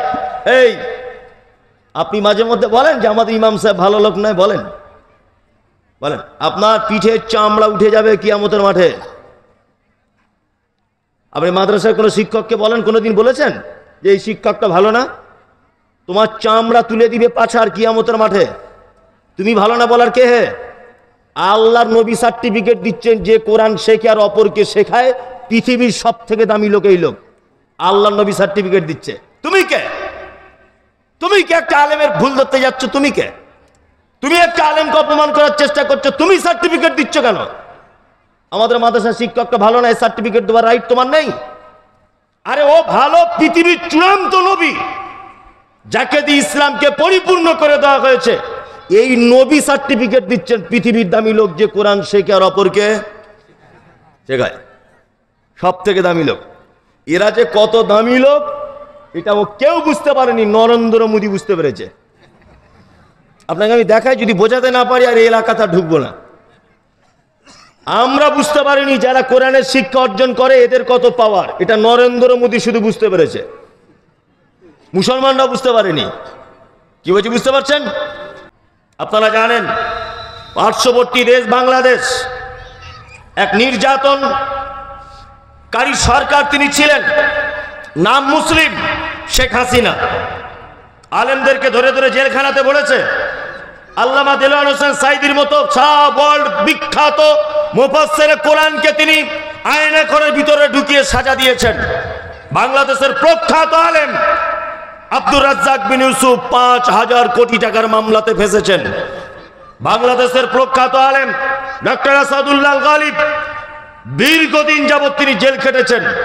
আপনারা জানেন বিভিন্ন আলেম ওলামাদের উপরে নির্যাতন চালিয়েছে সরকার হাসিনা। ততদিন পর্যন্ত দেশে থাকতে পেরেছিলেন, যতদিন পর্যন্ত দেশের সেনারা তার পক্ষে কথা বলেছে ততদিন দেশে থাকতে পেরেছিলেন। যেদিন ছাত্র আন্দোলন শুরু হয়ে গেল, জনগণের কাছ থেকে যখন সেনারা হাত তুলে নিল, আমরা রক্ষা করতে পারছি না, নয় আমাদেরকে মরতে হবে, নয় জনগণকে মেরে দিতে হবে, নয় সরকারের পতন ছাড়া কোনো উপায় নেই, রাতারাত্রি হেলিকপ্টারে করে পালিয়েছে ভারতের মাটিতে। তার মানে সেনা যতদিন হাতে ছিল ততদিন বাঁচতে পেরেছে, তার আগে আর থাকতে পারে না। কিছুদিন আগে আপনারা নেপালের ঘটনা দেখেছেন। নেপালের প্রধানমন্ত্রী ন্যাংটো হয়ে লাফ মারছে আন্ডার প্যান্ট পরে। কারণ কি? সেনারা হাত তুলে দিয়েছে, আমরা আর পারবো না বাঁচাতে, পাবলিক খেপে গেছে। কি বললাম বুঝলেন? নরেন্দ্র মোদী সরকার এই সমস্ত জিনিস দেখে একটা শিক্ষা লাভ করেছে। কি শিক্ষা লাভ করেছে বলুন তো? এই গোপন তথ্য কে বলবে? গোপন তথ্যটা শুনে নেন। এ একটা চালাকি করেছে। 1000 বছর এদেশ মুসলিমরা শাসন করেছে। কি বললাম বুঝলেন? শাসন করেছে কারা? মুসলিমরা। আজকে তোমরা ক্ষমতায় আছো বলে তোমাদের থেকে দেশ চালানোর অভিজ্ঞতা আমাদের অনেক বেশি, অনেক বেশি। মুসলিমদের দেশ চালানোর অভিজ্ঞতা অনেক বেশি। 1000 বছর ক্ষমতা চলে গেল, চলে এলো ব্রিটিশ। 180 থেকে 200 বছরের কাছাকাছি তারা এদেশে রাজত্ব চালালো। ব্রিটিশদের অত্যাচার, মুসলিমরা দাড়ি রাখলে কর আদায় করত, নীল চাষিদের কাছ থেকে কর আদায় করত, নামের আগে মোহাম্মদ লিখলে তাদের চামড়া তুলে দেওয়া হতো, তাদের কাছ থেকে ট্যাক্স আদায় করা হতো। এই নির্মম অত্যাচারের কাছ থেকে সারা ভারতবর্ষে যখন ইংরেজ বিরোধী আন্দোলন শুরু হলো, তখন হিন্দু মুসলিম সমস্ত ধর্মের মানুষ একতাবদ্ধভাবে ব্রিটিশদের বিরুদ্ধে লড়াই করে 180 থেকে 200 বছরের ক্ষমতাকে তছনছ করে দিয়ে ভারতের স্বাধীনতার পতাকা উত্তোলন করেছিলেন 1947 সালে 15ই আগস্টে। তার মানে নরেন্দ্র মোদী সরকার তিনি জানেন যে ভারত স্বাধীনতা আন্দোলনে যেমন হিন্দু মুসলিম, একদিকে যেমন আশফাকুল্লাহ খান, আরেকদিকে যেমন তিতুমির, আরেকদিকে যেমন আপনার বাদল বিনয় প্রফুল্ল, আরেকদিকে ইসমাইল অমৃতসরী, মীর নিসার আলী, এরা যেমন ঐক্যবদ্ধভাবে হিন্দু মুসলিম দেশটাকে যেমন করে স্বাধীন করেছে, ঠিক তেমন 2025 সালে যদি হিন্দু মুসলিমকে যদি একত্রিত মিল মোহাব্বতে যদি রাখা যায়, তাহলে আমি দেশের যে সর্বনাশ করেছি আমার বিরুদ্ধে আন্দোলন করে আমাকেও এরা দেশ ছাড়া করবে। ওই জন্য নরেন্দ্র মোদীর একটাই চালাকি, হিন্দু মুসলমান এক হতে দেওয়া যাবে না। সব সময় ঝামেলা লাগিয়ে রাখতে হবে যাতে এরা এক না হয়ে যায়। জানে এক হয়ে গেলে আমারও পাছার চামড়া তুলে দিবে, বাংলাদেশের মতো অবস্থা করবে, নেপালের মতো অবস্থা করবে। কি বলছে বুঝতে পারছে না? নিয়ে কি করবে? মুসলমানের সঙ্গে বারবার বারবার দাঙ্গা লাগাবার জন্য বারবার বারবার, শেষে আর কিছুই খুঁজে পেল না। আইলা মোহাম্মদ লিখে কিছু ছেলেকে অ্যারেস্ট করে দেয়। আর মুসলমানরা গোপাল ভাঁড় বোঝে না তো, মাথায় মগজ নেই। এরা একদম যুবক ছেলেরা খেপে গেল, আমাদের নবীর নাম লিখেছে বলে অ্যারেস্ট করা হয়েছে, দাঁড়া তোর ব্যবস্থা করছি। রাস্তাঘাটে সব জায়গায় দেখছি আইলা মোহাম্মদের ফেস্টুন টাঙানো আছে। টাঙানো আছে? কে বলেছে? বোকা ছেলে। আইলা মোহাম্মদ বলে যাদের অ্যারেস্ট করা হয়েছে একজনা মুসলমান নয়, সব আরএসএস এর লোক, সব আরএসএস এর লোক। এটা হিন্দু মুসলিম সাম্প্রদায়িক দাঙ্গা লাগাবার একটা বড় মাধ্যম। সোশ্যাল মিডিয়া দেখছেন না, সব আরএসএস এর লোক। এগুলো বিজেপির চালাকি, যে 10 জনকে আইলা মোহাম্মদ লিখে রাস্তায় ছাড়, ওদেরকে অ্যারেস্ট কর, মুসলমানরা খেপে যাক, এই সুযোগে মারতে সুবিধা হবে। কি বলছি বুঝতে পারছেন না? চক্রান্ত। তারপরে চক্রান্ত শুরু হয়ে গেল। কি চক্রান্ত শুরু হলো?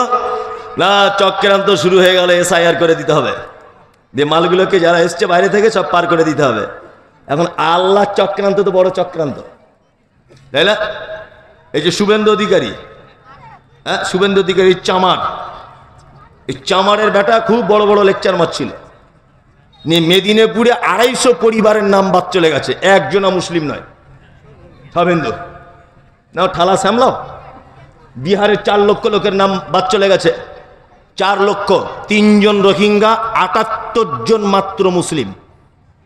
তাও এই 78 জন বাংলাদেশের নয়। আসলে মুসলমানদের নাম তো অনেক খাতারনাক। মোহাম্মদ মশিয়ার রহমান সরকার, এত বড় নাম লিখবে কে? কে লিখবে এত বড় নাম? এই নাম লেখাতে গন্ডগোল হয়ে গিয়ে বাংলাদেশি বলে এখন এ হয়ে যাচ্ছে। কি বলছি বুঝতে পারছেন না? আমরা বাংলাদেশি, আমরা এসআইআর দিয়ে প্রমাণ করবো আমরা দেশের নাগরিক কিনা। আমরা 2002 সালের ভোটার লিস্টের আমার বাপের নাম দেখি আমাদের প্রমাণ করতে হবে, আর আমরাই এদেশের নাগরিক। এসআইআর এর 2002 এর কাগজ দূরের কথা, আমার দাদুর কবরের লাশ তুলে ডিএনএ টেস্ট করে দেখো আমি এদেশের নাগরিক না, নাগরিক কি না, তাও আমরা প্রমাণ দিতে পারবো।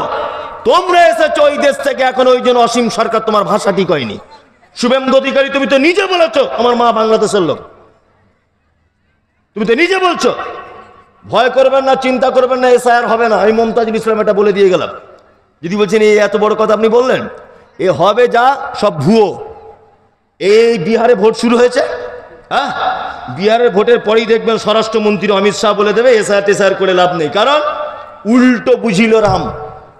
যাদের জন্য গর্ত খুঁড়েছিল মুসলমানদের জন্য, এখন ওই গর্তে সব পড়ছে ওরা।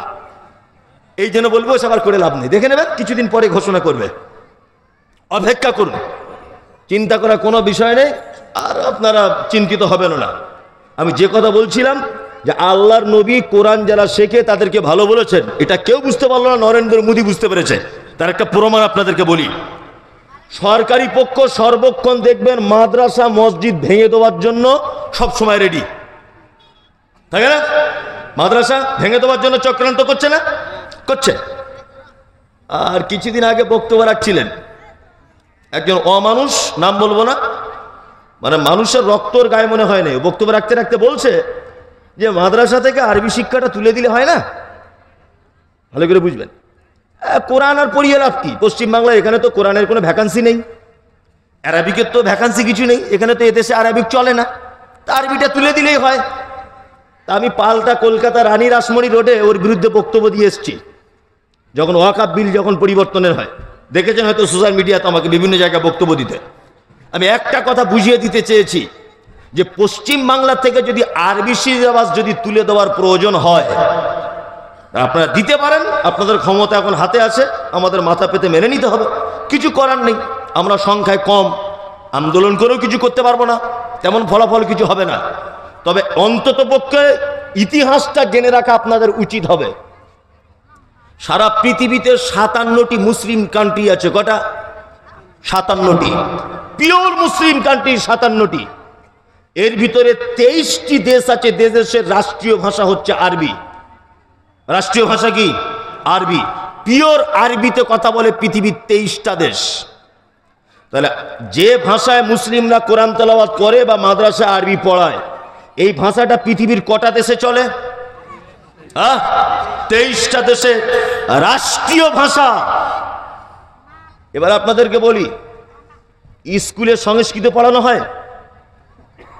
হয়? সংস্কৃত পড়ানো হয় স্কুলে, সংস্কৃত ভাষা। এই মমতাজুল ইসলাম সোশ্যাল মিডিয়ার মাধ্যমে সারা ভারতবাসীর কাছে এটা আমার দাবি থাকলো, চ্যালেঞ্জ থাকলো, সংস্কৃত ভাষায় পৃথিবীর কোন দেশের মানুষ কথা বলে একটা প্রমাণ আপনি দেখান। সংস্কৃত ভাষায় সারা ভারতবর্ষের কোন রাজ্য কথা বলে প্রমাণ দেখান। সারা ভারতবর্ষের কোন একটা জেলা সংস্কৃত ভাষায় কথা বলে দেখান, আপনি রিপোর্ট পেশ করুন। সারা ভারতবর্ষের একটা পরিবারকে আপনি দেখান যে পরিবার সারাদিন সংস্কৃত ভাষায় কথা বলে।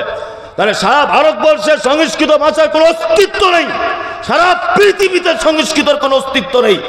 এই সংস্কৃত ভাষা যদি বাংলা সিলেবাস স্কুলে যদি পড়ানো হয়, তাহলে বাংলা সিলেবাসের ভিতরে আরবি থাকলে অসুবিধা কোথায়? যে আরবি পৃথিবীর 23টা দেশের রাষ্ট্রীয় ভাষা, অসুবিধা কোথায়? সংস্কৃত যদি চলে, আরবি কেন চলবে না? আরবির বিরুদ্ধে সব থেকে বেশি চক্রান্ত। কারণ কি জানেন? কারণ ওরা জানে একটা দেশ বাঁচাতে গেলে যেমন দেশের সৈনিক দরকার হয়, একটা রাষ্ট্র বাঁচাতে গেলে যেমন তার সেনার প্রয়োজন হয়, ইসলাম বাঁচানোর জন্য বর্তমানে কারা আছে? কারা? আলেমরা। কারা? আলেমরা হচ্ছে ইসলামের সৈনিক। আর এই সৈনিক তৈরি হয় কোথায়? মাদ্রাসা। ওই জন্য নরেন্দ্র মোদী বুঝতে পেরেছে যে সৈনিক তৈরি হবার কারখানাগুলো আগে ভাঙতে হবে, তাহলে ইসলামটাকে শেষ করা যাবে। কি বলছি বুঝতে পারছেন না? হ্যাঁ, ডাক্তার জাকির নায়েক কারুর বইয়ের সঙ্গে রাতের বেলা গলা ধরে শুয়েছিল? ডাক্তার জাকির নায়েক কারুর মেয়ের ওন্না ধরে টেনেছে? তো ওকে দেশ ছাড়তে হলো কেন? দেশের বড় বড় চোর, পাঞ্জাব ব্যাংকের 11,000 কোটি টাকা চুরি করে নিয়ে চলে গেল নীরব মোদী, সে দেশে বসবাস করবে। আসারাম বাপু আশ্রমে অজস্র নারীদেরকে ধর্ষণ করলো, সে দেশের মাটিতে থাকবে। জাকির নায়েক চলে গেল কেন? ও কোন অপরাধে চলে গেল, দেশ ছাড়তে হলো? কারণ কি? কারণ একটাই, উনি ইসলামের সেনাপতিত্ব করছিলেন। এই কারণে কি বলছি বুঝতে পারছেন? ওই জন্য কোরআন শিক্ষা যারা করে তাদের শত্রুর শেষ নাই। আবার তারপরেও দুঃখ লাগে, আপনি মাদ্রাসার দায়িত্বে আছেন, আপনিও মাঝে মধ্যে বলেন যে আমাদের অমুক মৌলভী সাহেব ভালো না। এই কথাটা বললে কাবিরা গোনা হয়ে যাবে। যদি বলছেন কেন? আরে আল্লাহর নবী বলেছেন ও ভালো, আর আপনি বলছেন খারাপ। আপনি এতটুকু বলতে পারেন, মৌলভী সাহেব আপনার এই জায়গাটা একটু অসুবিধা হচ্ছে, আপনি সংশোধন করে নেন, একটু সংশোধন। ইমাম সাহেব আপনার এই জায়গাটা একটু অসুবিধা হচ্ছে, আপনি একটু সংশোধন করে নেন। এতটুকু রাইট আপনার থাকতে পারে দায়িত্বশীল হিসাবে। ভালো না মন্দ এই সার্টিফিকেট দেওয়ার রাইট আপনার নেই। নবী বলেছেন ও ভালো, নবী বলেছেন কে ভালো? যে কোরআন শেখে আর অপরকে শেখায়। এবার আপনাদেরকে ওকে একটা ভালো আমল বলে দিই চটচট করে। উড়িয়ে বাবা, রাত 12টা বাজতে গেল, বিসমিল্লাহ। রাত 12টা প্রায়। আল্লাহ সুবহানাহু ওয়া তাআলা পবিত্র আল কোরআনের ভিতরে বলছেন, পৃথিবীতে 4টে গুণ যদি কোনো মানুষের ভিতরে থাকে আমি তাকে বিশাল পছন্দ করি। কটা গুণ? 4টা। এক, আল্লাহ তাআলা বলছেন, আল্লাযীনা ইউনফিকুনা ফিস সাররাই ওয়াজ যাররাই ওয়াল কাযিমিনাল গায়যা ওয়াল আফিনা আনিন নাস আল্লাহু ইউহিব্বুল মুহসিনিন। 4টে কাজ যদি কোনো মানুষ করে আল্লাহ তাকে বেশি পছন্দ করে। এই হাসাহাসি করবেন না। আপনি যদি ব্যস্ত থাকেন আস্তে আস্তে করে সুরসুর করে চলে যান।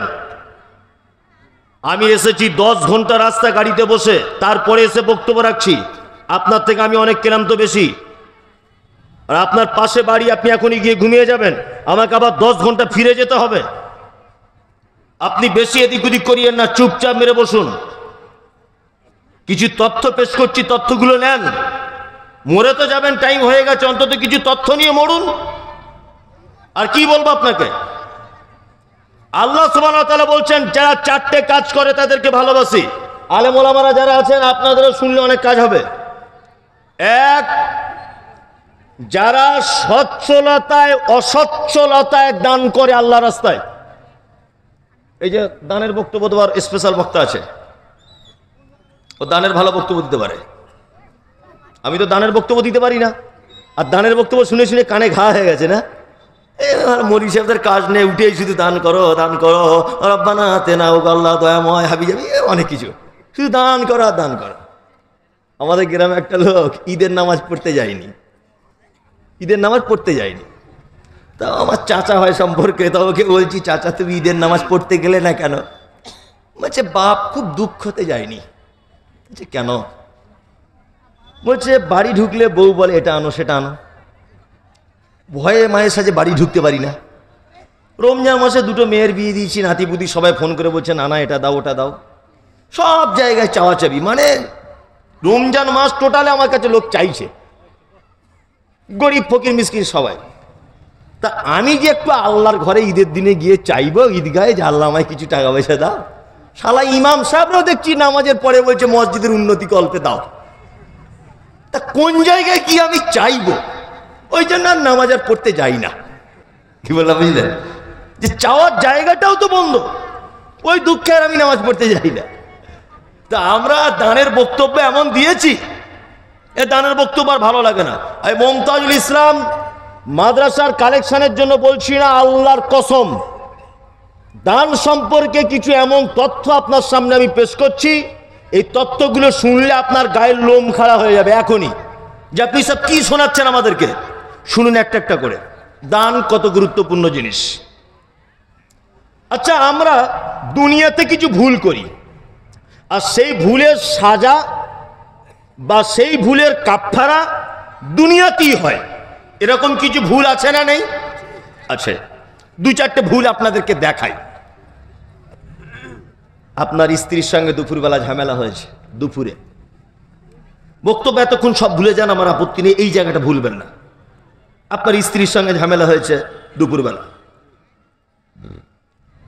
ও আপনার দিকে ফেরে না, আপনি ওর দিকে ফিরছেন না, রাতে শুয়ে আছেন, ও ওইদিকে মুখ করে এদিকে মুখ করে, যেমন হয় স্বামী স্ত্রী।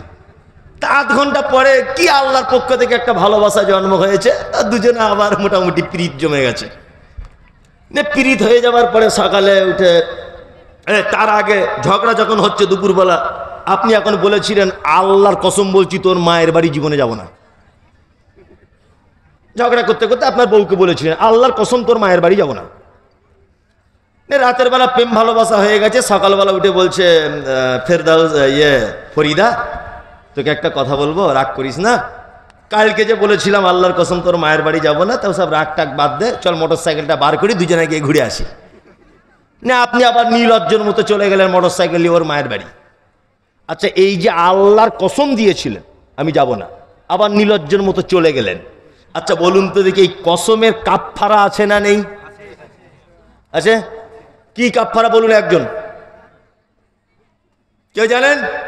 তার মানে আছে যে এটা বললেন, এটাও আন্দাজে বললেন, এটাও আন্দাজে চালিয়ে দিলেন আপনি, তাই না? আন্দাজে যদি না চালাবেন তাহলে কে বলতে পারছেন নাকি? একটা লোক বলুন তো দেখি তার প্রাইজ আছে, কসমের কাফফারা কি? 3টা রোজার। কি করো তুমি? দোকানে থাকো। যাক, ও মোটামুটি কাছাকাছি পৌঁছেছে, ও কাছাকাছি পৌঁছেছে। 3টা রোজা, 3টা রোজা যদি কেউ করতে না পারে তাহলে কি করতে হবে? 10 জন মিসকিনকে খেতে দিতে হবে। কয়জন? 10 জন।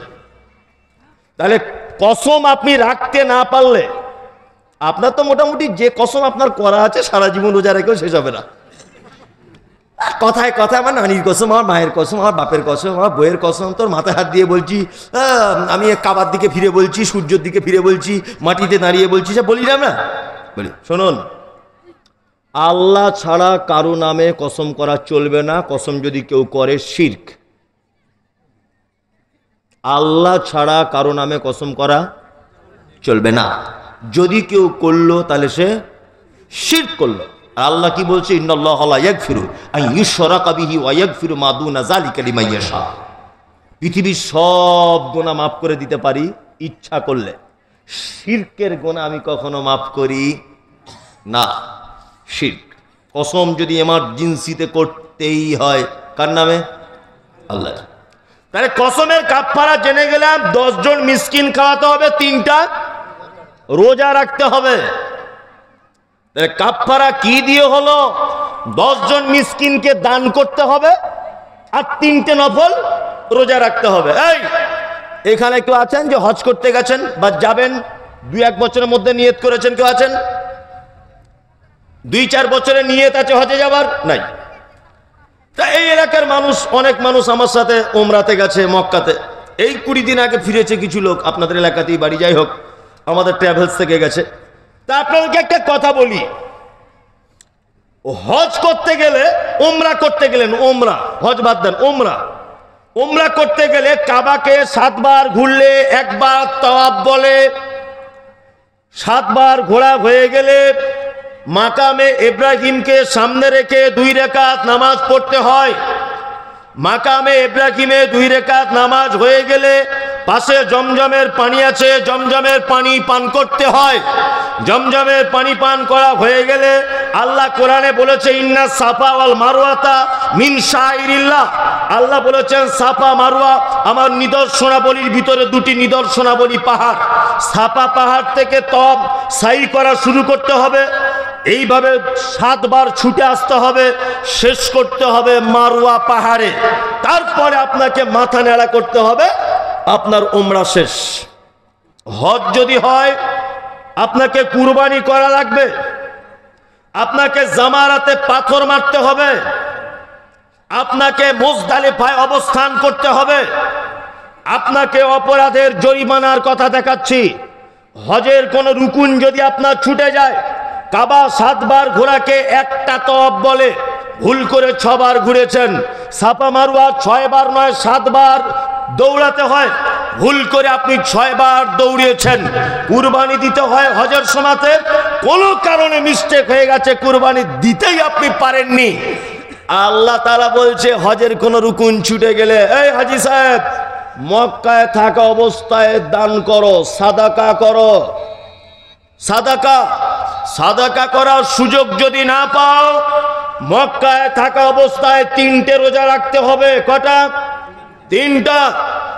মক্কায় থেকে বাড়ি এসে দমদম এয়ারপোর্ট বা বাগডোগরাতে প্লেনে নেমে আবার যখন বাগিচাপুরে আসবেন, তার পরের দিন থেকে রোজা রাখতে হবে 7টা।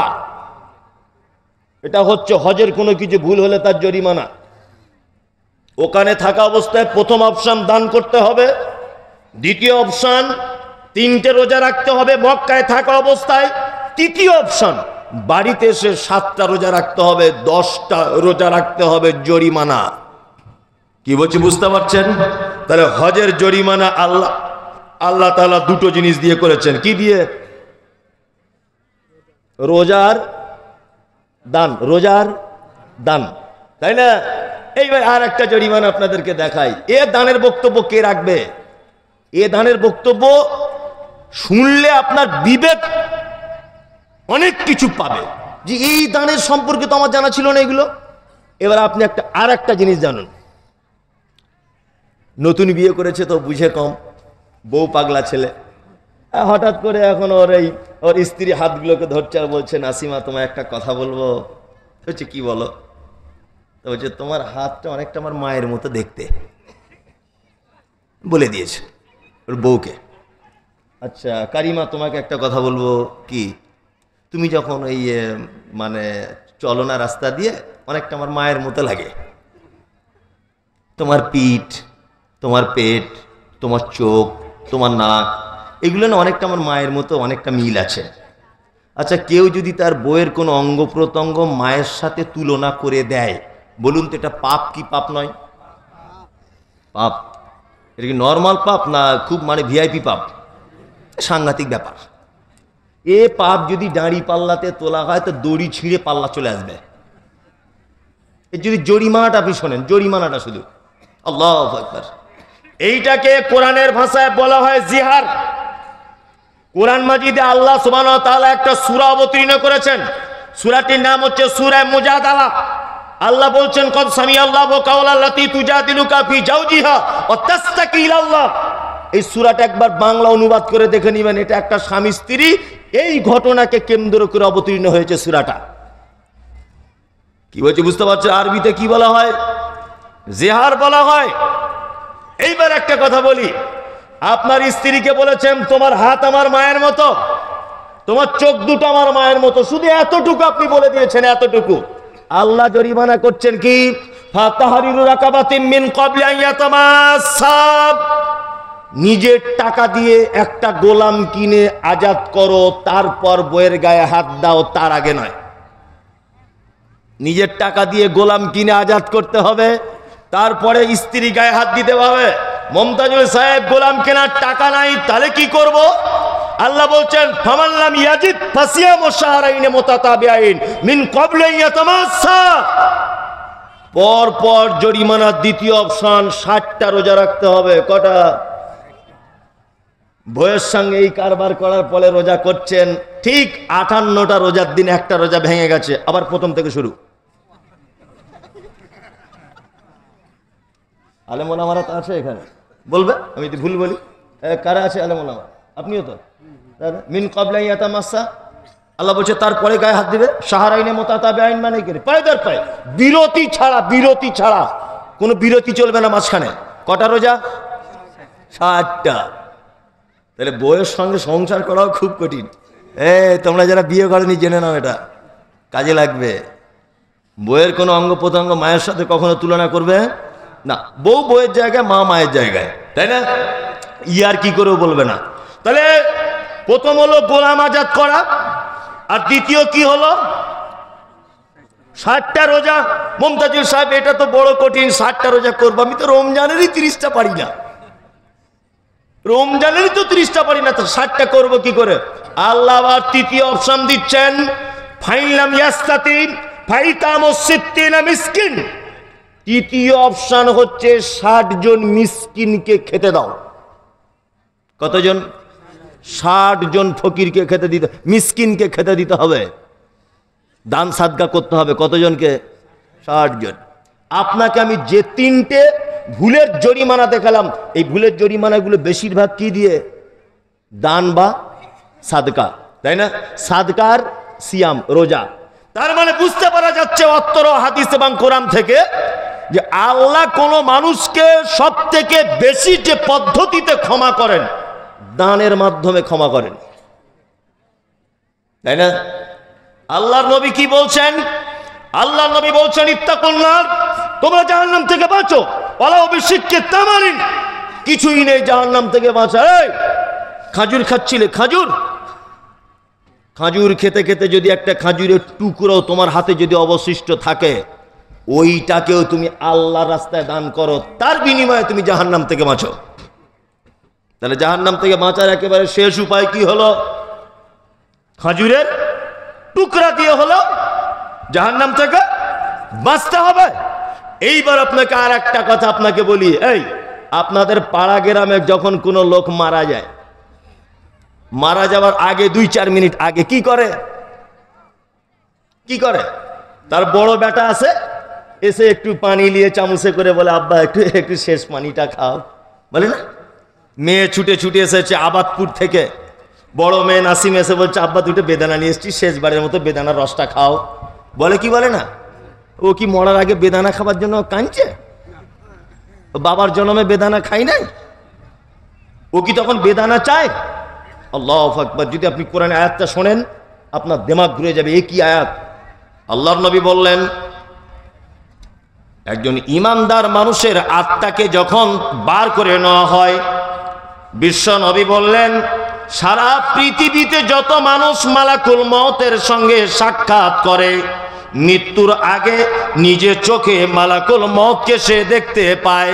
আল্লাহর নবী বললেন, লোকটা যদি ঈমানদার হয়, একজন ঘুমন্ত শিশু যেমন মায়ের কোলে ঘুমিয়ে যায়, ওইভাবে তার আত্মাটাকে বার করে নেয়। তার পাশে বসে থাকা তার স্ত্রী বুঝতে পারে না, তার বেটি বুঝতে পারে না, তার বেটা বুঝতে পারে না, কেউ বুঝতে পারে না। ওই জন্য দেখতে পাবেন কিছু লোক গল্প করতে করতে মারা গেল, কিছু লোক হাসতে হাসতে চলে গেল। আল্লাহর নবী বলছেন এই লোকটার হলো ভালো মৃত্যু। কিন্তু বিশ্ব নবী বললেন, মালাকুল মওত খারাপ লোকদের আত্মাকে এত কঠিন করে ধরে যে তার হাতের ভিতরে তার শিরা উপশিরা সব যেন মালাকুল মওতের হাতে চলে আসে, সব মালাকুল মওতের হাতে চলে আসে।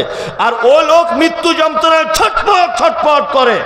ওই জন্য দেখতে পাবেন কিছু লোক মরার সময় এদিকে বেরোন হা করে আছে, কিছু লোকের হাত এরকম করে বেঁকে যাচ্ছে, পা গুলো এরকম করে বেঁকে যাচ্ছে, যায় না?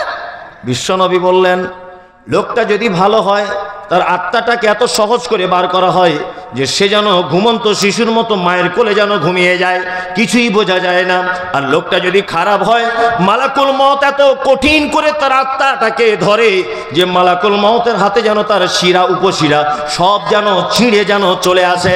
আর ওই লোকটা তখন বেদানা খেতে চায় না, আপেলের রস চায় না, আঙ্গুরের রস চায় না, গরম ঠান্ডা পানি চায় না, একটা কথা বারবার তখন বলে, ফায়াকুলা রব্বি লাউলা আখরতানি ইলা আজালিন করিব ফাআসাদদাকা ওয়া আকুম মিনাস সলিহিন। আল্লাহ, পৃথিবীতে বাঁচার টাইম নাই, মালাকুল মওত চলে এসেছে, পৃথিবীর নামক জায়গাতে আমার আর থাকার সময় হলো না, তোমার কাছে চলে যেতে হবে।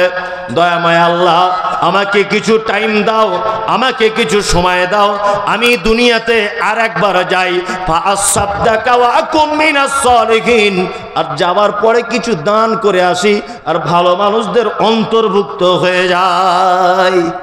তাহলে একটা মানুষ মরার আগে শেষ ইচ্ছাটা কি? হ্যাঁ, আল্লাহ একটু টাইম দাও, কিছু দান করে আসি, তাই না? ওই জন্য আপনাকে একটা কথা বলি, যারা বসে আছেন খুব মনোযোগ দিয়ে শুনবেন। আপনার আব্বা যখন দেখবেন মৃত্যু যন্ত্রণায় ছটফট করছে, কি বললাম বুঝলেন? ওই কেঁদে লাভ নেই, তাড়াতাড়ি করে বাক্সের ভিতরে টাকা ছিল 200 টাকা বার করে তাড়াতাড়ি গিয়ে মসজিদে দিয়ে বলুন, ইমাম সাহেব এনেন মসজিদের জন্য, আমার আব্বার খুব কষ্ট হচ্ছে, আমার আব্বার জন্য একটু দোয়া করবেন। কারণ আপনার আব্বা তখন চাইছে, আল্লাহ আমাকে একটু টাইম দাও, আমি কিছু দান করে আসি, খুব কষ্ট হচ্ছে আমার। আপনার আব্বা তো তখন আর টাইম দেওয়া হবে না, হবে অন্তত বাপের পক্ষ থেকে আপনি তাড়াতাড়ি করে সাদকা করবেন। যখন দেখবেন আমার মা এই চলে যাচ্ছে, এই যাচ্ছে, খুব কষ্ট হচ্ছে আমার মায়ের, সঙ্গে সঙ্গে 10 কেজি চাউল বার করে মাদ্রাসার বাচ্চাদের হাতে পৌঁছে দেন। এই শিক্ষকদের কাছে আমার বেটার জন্য একটু দোয়া করবেন, খুব কষ্ট আছে, আমার স্ত্রীর জন্য একটু দোয়া করবেন, এই জাহানটা বার হয়ে যাচ্ছে যাচ্ছে, খুব কষ্ট পাচ্ছে, তাড়াতাড়ি করে তার জন্য কি করবেন? সাদকা। তাহলে দান কত গুরুত্বপূর্ণ। এবার আপনাকে বলি, একটা মানুষ মৃত্যুর আগে পর্যন্ত আল্লাহর কাছে বলছে কি করবে? আল্লাহ সুযোগ দাও, দান করবে। আর এখন আমাদের দান তো নয়, মানে সে বানিয়ে বানিয়ে বিভিন্ন রকম করে দোয়া দরুদ করে তবুও বক্তা পকেট থেকে টাকা বার করতে পারে না। আর ও মনে হয় আমি খুব চালাক, আমি দিইনি। এই তুমি চালাক না, তুমি গোপাল ভাঁড়। আল্লাহ তোমার টাকা আজকে রাতে কবুল করেনি, এটা সব থেকে বড় কথা। বাগিচাপুর মাদ্রাসার জন্য তুমি যে টাকা দাও নিয়ে কথা নয়, আল্লাহ তোমার মতো লোকের টাকা পছন্দ করেনি আজকে রাতে। তুমি দিতে পারোনি বলে বাহাদুরি নয়, আল্লাহ তোমার মতো লোকের পয়সা বাগিচাপুর মাদ্রাসার জন্য আজকে রাতে পছন্দ করেনি, ওই জন্য তুমি দিতে পারোনি, তুমি বাহাদুর নয়। কি বলছি বুঝতে পারছেন? দান মারাত্মক গুরুত্বপূর্ণ জিনিস। আপনাকে আর একটা ছোট্ট হাদিসের অংশ শোনাই, আপনার চোখে পানি চলে আসবে এখনই যে কি বলছেন আপনি। এটা আল্লাহ নবী সাল্লাল্লাহু আলাইহি ওয়াসাল্লাম পৃথিবী থেকে চলে গিয়েছিলেন কি বারে বলুন? শুক্রবার। তুমি এতদিন এই শিখেছ? লোকাল কোনো ডাক্তার থাকলে দেখাবে। সোমবার। কি বার? সোমবার। আমার থেকে ফিরবেন। সোমবারের আগে রবিবার, রবিবারের আগে শনিবার, শুক্রবার, তারপরে বৃহস্পতিবার। বৃহস্পতিবারের দিন এশার নামাজ আল্লাহর নবী জমাতে জীবনের শেষ পড়িয়েছেন। দান কত গুরুত্বপূর্ণ দেখুন। আল্লাহর নবী জীবনের শেষ নামাজ পড়িয়েছেন কোন ওয়াক্তের? এশার। নড়াচড়া করবেন না এই কথাটা শোনার সময়। এশার নামাজ পড়ে বাড়ি এলেন। একেবারে কোরআনের যে শেষ আয়াত তিনি তেলাওয়াত করেছিলেন দ্বিতীয় রেখাতে, ফাবি আইয়্যা হাদিসিম বাদাহু ইউমিনুন, সুবহানাল্লাহ, এই আয়াত তিনি তেলাওয়াত করেছিলেন। বাড়ি চলে এলেন। হযরতে বেলাল আজান দিচ্ছেন ফজরের, আসসালাতু খায়রুম মিনান নাওম। আল্লাহ রাসূলের ঘুম ভেঙে গেছে। আম্মাজান আয়েশা এক লোটা পানি আল্লাহ নবীকে দিলেন। আল্লাহ নবী পানিটা নিলেন, নিয়ে অজু করলেন। অজু করার পরে তিনি অজ্ঞান হয়ে গেলেন, জ্ঞান হারিয়ে ফেললেন।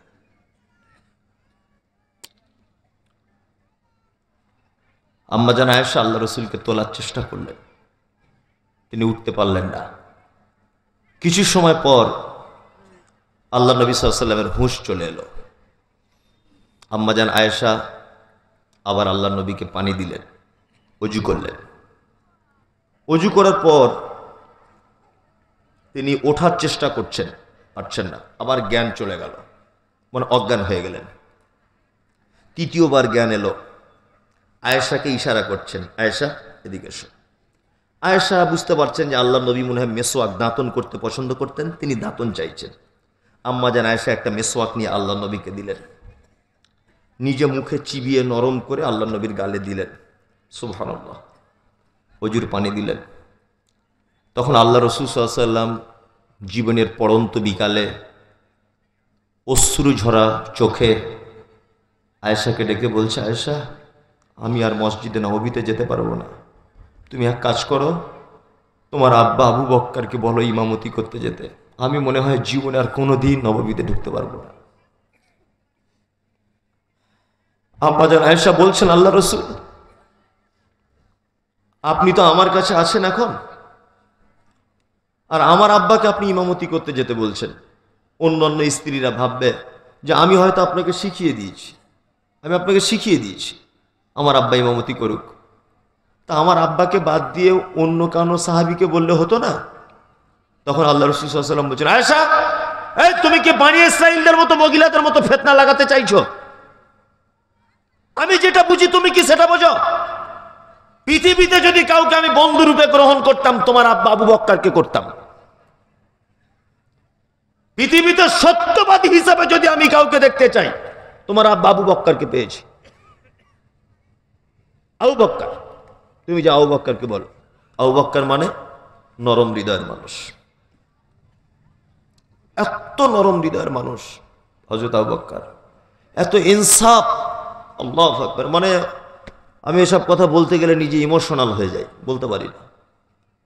হযরত আবু বক্কর কেমন মানুষ দেখুন। তিনি তখন মুখ্যমন্ত্রীর দায়িত্ব পালন করছেন মদিনাতে, মুখ্যমন্ত্রীর দায়িত্ব, সুবহানাল্লাহ, মুখ্যমন্ত্রীর দায়িত্ব পালন করছেন হযরত আবু বক্কর। গনিমতের মাল এসেছে, কাপড়, হযরত আবু বক্কর সবাইকে কাপড় বিলি করছেন, সবাইকে।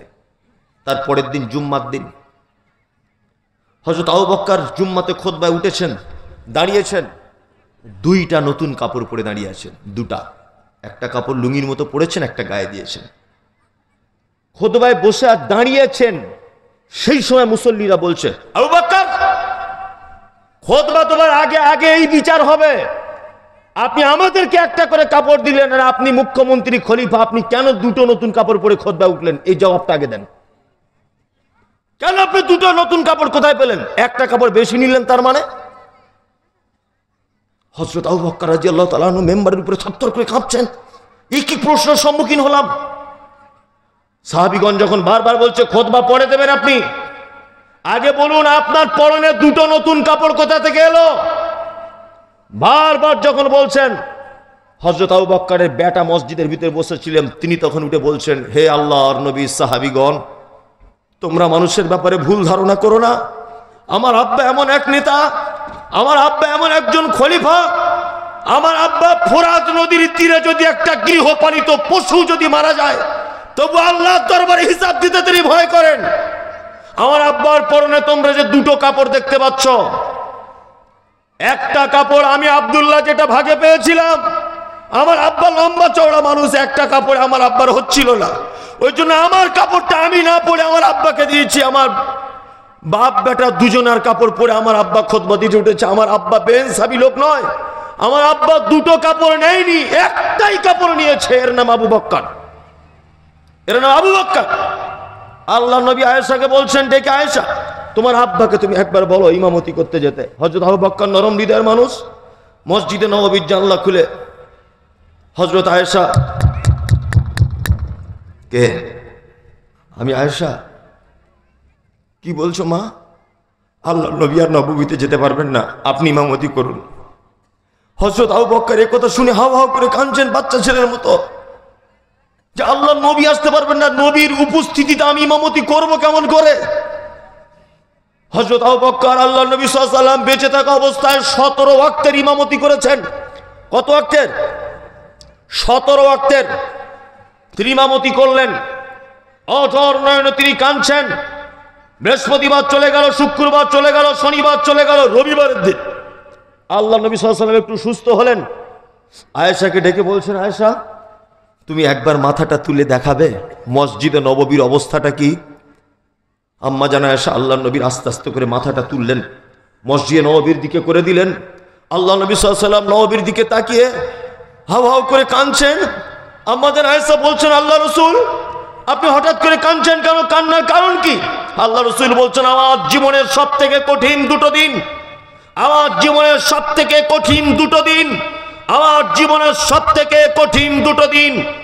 এক, আমার চাচা মারা গেল, আমার দাদু মারা গেল, মক্কাতে আমি অসহায়, আমি চলে গেলাম তায়েফের মাটিতে ইসলামের দাওয়াত দিতে। প্রথমে গেলাম তায়েফের লিডারদের বাড়িতে দাওয়াত দিতে, তায়েফের নেতা, তায়েফের লিডারেরা তো দাওয়াত কবুল করলো না, বরং তারা আমাকে এমন করে আঘাত করলো, গোটা শরীরে রক্ত জমাট বেঁধে গিয়েছিল। আয়েশা, সেই দিন পৃথিবীর সবথেকে বড় একাকিত্ব অনুভব করেছিলাম। দুই, যেই দিন আমি উহুদের ময়দানে 1000 সাহাবীদেরকে নিয়ে যুদ্ধতে রওনা হয়েছি, আব্দুল্লাহ ইবনে উবাইয়ের নেতৃত্বে 300 জন যখন চলে গেল মুনাফিকি করে, থাকলো আমার 700 জন সাহাবী, বেঈমান মুশরিকেরা আছে 3000 সাহাবী। সেই যুদ্ধতে 70 জন আমার তরতাজা ইয়ং যুবক সাহাবীরা শহীদ হয়েছেন। তার মধ্যে আমার চাচা হামজা রাদিয়াল্লাহু তাআলা আনহু শহীদ হয়েছেন। সেই দিন শহীদ হয়েছিলেন মুসআব বিন উমায়ের, সেই দিন শহীদ হয়েছিলেন আব্দুর রহমান ইবনে আওফ, সেই দিন শহীদ হয়েছিলেন হানজালা রাদিয়াল্লাহু তাআলা আনহু। বিখ্যাত সাহাবীরা সেই দিন সব তারা আল্লাহর ডাকে সাড়া দিয়েছে। সেই দিন বড় অসহায় মনে হয়েছিল। আয়েশা শোনো, আজকে যে আমি কাঁদছি, সেই উহুদের ময়দানে দাঁত ভাঙার কারণে, সেই তায়েফের মাটিতে রক্তাক্ত অবস্থায় হওয়ার পরেও আজকে যে আমার অনুপস্থিতিতে নববীতে জমাতে নামাজ হচ্ছে, এটা আমি সব থেকে বেশি আনন্দে কাঁদছি আয়েশা। আল্লাহ নবী সাল্লাল্লাহু আলাইহি ওয়াসাল্লাম বললেন, আয়েশা, দুজনকে ডাকো না, দুজনকে ডাকো, আমি একটু নববীতে যাই। দান কত গুরুত্বপূর্ণ এটা বোঝানোর জন্য হাদিসটা বলছি আপনাকে। আম্মা জান আয়েশা সিদ্দিকা রাদিয়াল্লাহু তাআলা আনহা দুইজন সাহাবীকে ডাকলেন। আল্লাহ নবী দুজনের কাঁধে হাত দিলেন। মসজিদে নববীতে ঢুকছেন নবীজি। আবু বকর তখন ইমামতি করছেন দ্বিতীয় রেকাতে জোহরের নামাজের। মনে রাখবেন এটা, জোহরের দ্বিতীয় রেকাত ইমামতি করছেন কে? আবু বকর রাদিয়াল্লাহু তাআলা আনহু। আল্লাহর নবী এবার একটা এখানে কথা বলি, আমি যতই নামাজ পড়ি, পিছন থেকে যে দুটো লোক হেঁটে হেঁটে যায়, আচ্ছা বলুন তো দেখি, এই দুটো লোকের পায়ের আওয়াজ একটু অনুভব করা যায় কি যায় না? হযরত আবু বকর অনুভব করতে পারলেন। আল্লাহর নবী কাঁধে ভর দিয়ে মসজিদে আসছেন, হযরত আবু বকর পিছনে চলে আসার চিন্তা ভাবনা করলেন। আল্লাহর নবী জোর গলাতে বলছেন, আবু বকর ওইখানেই তুমি দাঁড়াও, ওইখানেই দাঁড়াও। আল্লাহর নবীকে নিয়ে যাওয়া হলো। এই যে আবু বকর দাঁড়িয়ে আছে, আবু বকরের বাম দিকে বসানো হলো আল্লাহর নবীকে। আবু বকরের বাম দিকে যদি আল্লাহর নবী হয়, তাহলে আল্লাহর নবীর কোন দিকে আবু বকর হলো? বুঝে বলুন। আবু বকরের বাম দিকে যদি আল্লাহর নবী হয়, নবীর কোন দিকে আবু বকর? ডান দিকে। এইখানে একটা মাসালা জেনে নেন। নামাজ পড়তে পড়তে ইমাম পরিবর্তন হয়ে গেল, আল্লাহর নবী হলেন ইমাম, সঙ্গে সঙ্গে মুকাব্বির হয়ে গেলেন হযরত আবু বকর সিদ্দিক রাদিয়াল্লাহু তাআলা আনহু। পৃথিবীর প্রথম মুকাব্বির হযরত আবু বকর। এখান থেকে আর একটা ফতোয়া নিতে পারেন, ইমাম অসুস্থ হলে প্রয়োজনে বসে নামাজ পড়াতে পারে। ইমামের গলার সমস্যা, কথা বলতে পারছে না, গলা বসে গেছে, অন্যজন মুকাব্বির হতে পারে, কোনো সমস্যা নেই, কোনো সমস্যা নেই। এবার নামাজ পড়ানো হয়ে গেল। দানের ব্যাপারে গুরুত্ব বোঝানোর জন্য হাদিসটা বলছি।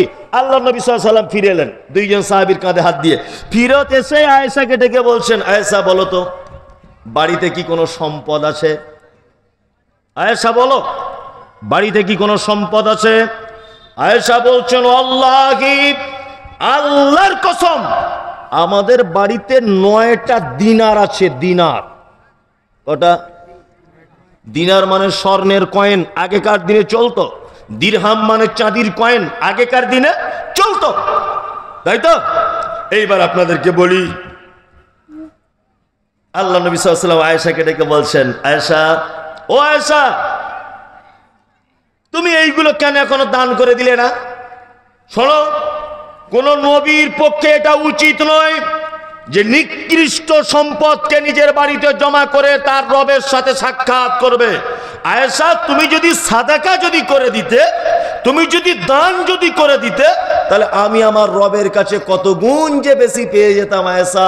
তখন আয়েশা বলছেন, আল্লাহ রসুল, আপনি অসুস্থ থাকার কারণে দান করতে ভুলে গেছি, তো এখন আমি দানটা করে দিই। তার মানে আল্লাহ নবী সাল্লাল্লাহু আলাইহি ওয়াসাল্লাম জীবনের শেষ যে কথা আয়েশাকে উপদেশ দিয়েছেন, আয়েশা, সম্পদ থাকলে আল্লাহ রাস্তায় সাদাকা করে দাও। এইটা বোঝানোর জন্য আমি এতক্ষণ ঘুরলাম। আল্লাহ নবী জীবনের শেষ পড়ন্ত বিকালে এসে আয়েশাকে বলছেন, আয়েশা, সম্পদ থাকলে আল্লাহ রাস্তায় দান করে দাও, আখেরাতে অনেক বেশি পাবে। এইবার আপনাদেরকে একটা প্রশ্ন করে বক্তব্য শেষ করে দিব। 12টা 15 বাজে। একটা প্রশ্ন, এই প্রশ্নের উত্তরটা আপনারা সঠিকভাবে দেবেন। আচ্ছা বলুন, এবারে কোথায় দান করলে নেকি বেশি? এটা বলুন, আপনি যেটা জানেন ওটাই বলুন। বলুন। মাদ্রাসায়। এই ঠিক বলেছে, মাদ্রাসায়। আচ্ছা, আপনার টাকা যত জায়গায় খরচা করেন, বলুন তো দেখি কোন জায়গায় খরচা করলে সব থেকে নেকি বেশি? ইয়েস। তাহলে বক্তব্য শোনে, আব্বার মায়ের জন্য খরচা করলে সব থেকে নেকি বেশি। আব্বা আমাকে ভালোবাসেন তো? বাসেন? ও এত ভালোবাসে, মোবাইলের স্ক্রিনে বইয়ের ছবি দিয়ে রেখেছে, আর ও বউ দেখছে আর বলছে, আমার স্বামী আমার পাগল, তাই না? আর আপনার বউকে দেখছেন ওর মোবাইলের স্ক্রিনের উপরে আপনার ছবি, আপনি ভাবছেন আমার বউ মনে হয় আমাকে ছাড়া কিছু বুঝে না। এই পোকা পুরুষ মানুষ, ইঁদুর মারা বিষের প্যাকেটের উপরেও ইঁদুরের ছবি থাকে, থাকে না? থাকে কি থাকে না? আপনার বউ মোবাইলের স্ক্রিনে আপনার ছবি রেখেছে বলে আপনি কি ভাবছেন? মনে হয় ও আপনার প্রেমে পাগল। ইঁদুর মারা বিষের প্যাকেটের উপরে ইঁদুরের ছবি থাকে, তার মানে কি বিষ ইঁদুরকে খুব ভালোবাসে? হ্যাঁ, তার মানে মরণ ফাঁদ এটা। কি বলছি বুঝতে পারছেন? শুনুন, পৃথিবীতে সব থেকে ভালোবাসে আব্বা মা। আপনি আপনার আব্বা মাকে ভালোবাসেন? বাসেন? আপনার আব্বা মা, আপনার 4 ভাই কি সিস্টেমে আপনাদের কাছে ভাত খায়? পালি। পালি মানে ও, মানে ওর বাপ মসজিদের ইমাম আর ওর মা মুয়াজ্জিন, এরকম ব্যাপার আর কি, তাই না? এরকম। আল্লাহু আকবার। একদম নয়। আব্বা মায়ের সঙ্গে সদ্ব্যবহার করবেন। আল্লাহ সুবহানাহু ওয়া তাআলা পবিত্র আল কোরআনের ভিতরে বলছেন কি, ইয়াসআলুনাকা মাযা ইউনফিকুন কুল মা আনফাকতুম মিন খাইরিন ফালিল ওয়ালিদাইন ওয়াল আকরাবিন ওয়াল ইয়াতামা ওয়াল মাসাকিন ওয়াবনিস সাবিল ওয়া মা তাফআলু মিন খাইরিন ফাইন্নাল্লাহা বিহি আলিম। আল্লাহ তাআলা বলছেন, পৃথিবীতে যত খরচা করার জায়গা আছে, সন্তান তার আব্বা মায়ের জন্য যে খরচা করে এটা হচ্ছে সব থেকে শ্রেষ্ঠ খরচা করার জায়গা। কি বললাম বুঝলেন? সব থেকে উত্তম খরচা করার জায়গা কোনটা? সন্তান তার আব্বা মায়ের জন্য যেটা খরচা করে সেটা। এবার আপনাদেরকে ভালো কাজ বলতে বলতে শুধু দানেরটা বলেছি। ওয়াল কাযিবিনাল গাইজা, আল্লাহ তাআলা বলছে যারা রাগকে কন্ট্রোল করে, ওয়াল আফিনা আনিন নাস, মানুষকে যারা ক্ষমা করে দেয়, আল্লাহু ইউহিব্বুল মুহসিনিন, নিশ্চয়ই এদেরকে আমি সবথেকে বেশি পছন্দ করি। আমি আদায়কারী বক্তা নয়, এটা আমি বলে দিলাম আগে থেকে, স্যালেন্ডার। আমি আদায়কারী বক্তা নয়, তবে আপনার কাছে এটা বিনীত অনুরোধ, 10 জন মানুষ অন্তত বলুন যে আমি আমার আব্বা মা মারা গেছে, তাদের জন্যে আমি মাদ্রাসায় আমার পক্ষ থেকে আমি 2,000 টাকা দিব। একটা লোক বলুন তো দেখি। আমি 10,000 20,000 টাকা চাইবো না, কারণ আদায়কারী বক্তা আদায় করে নিয়েছে।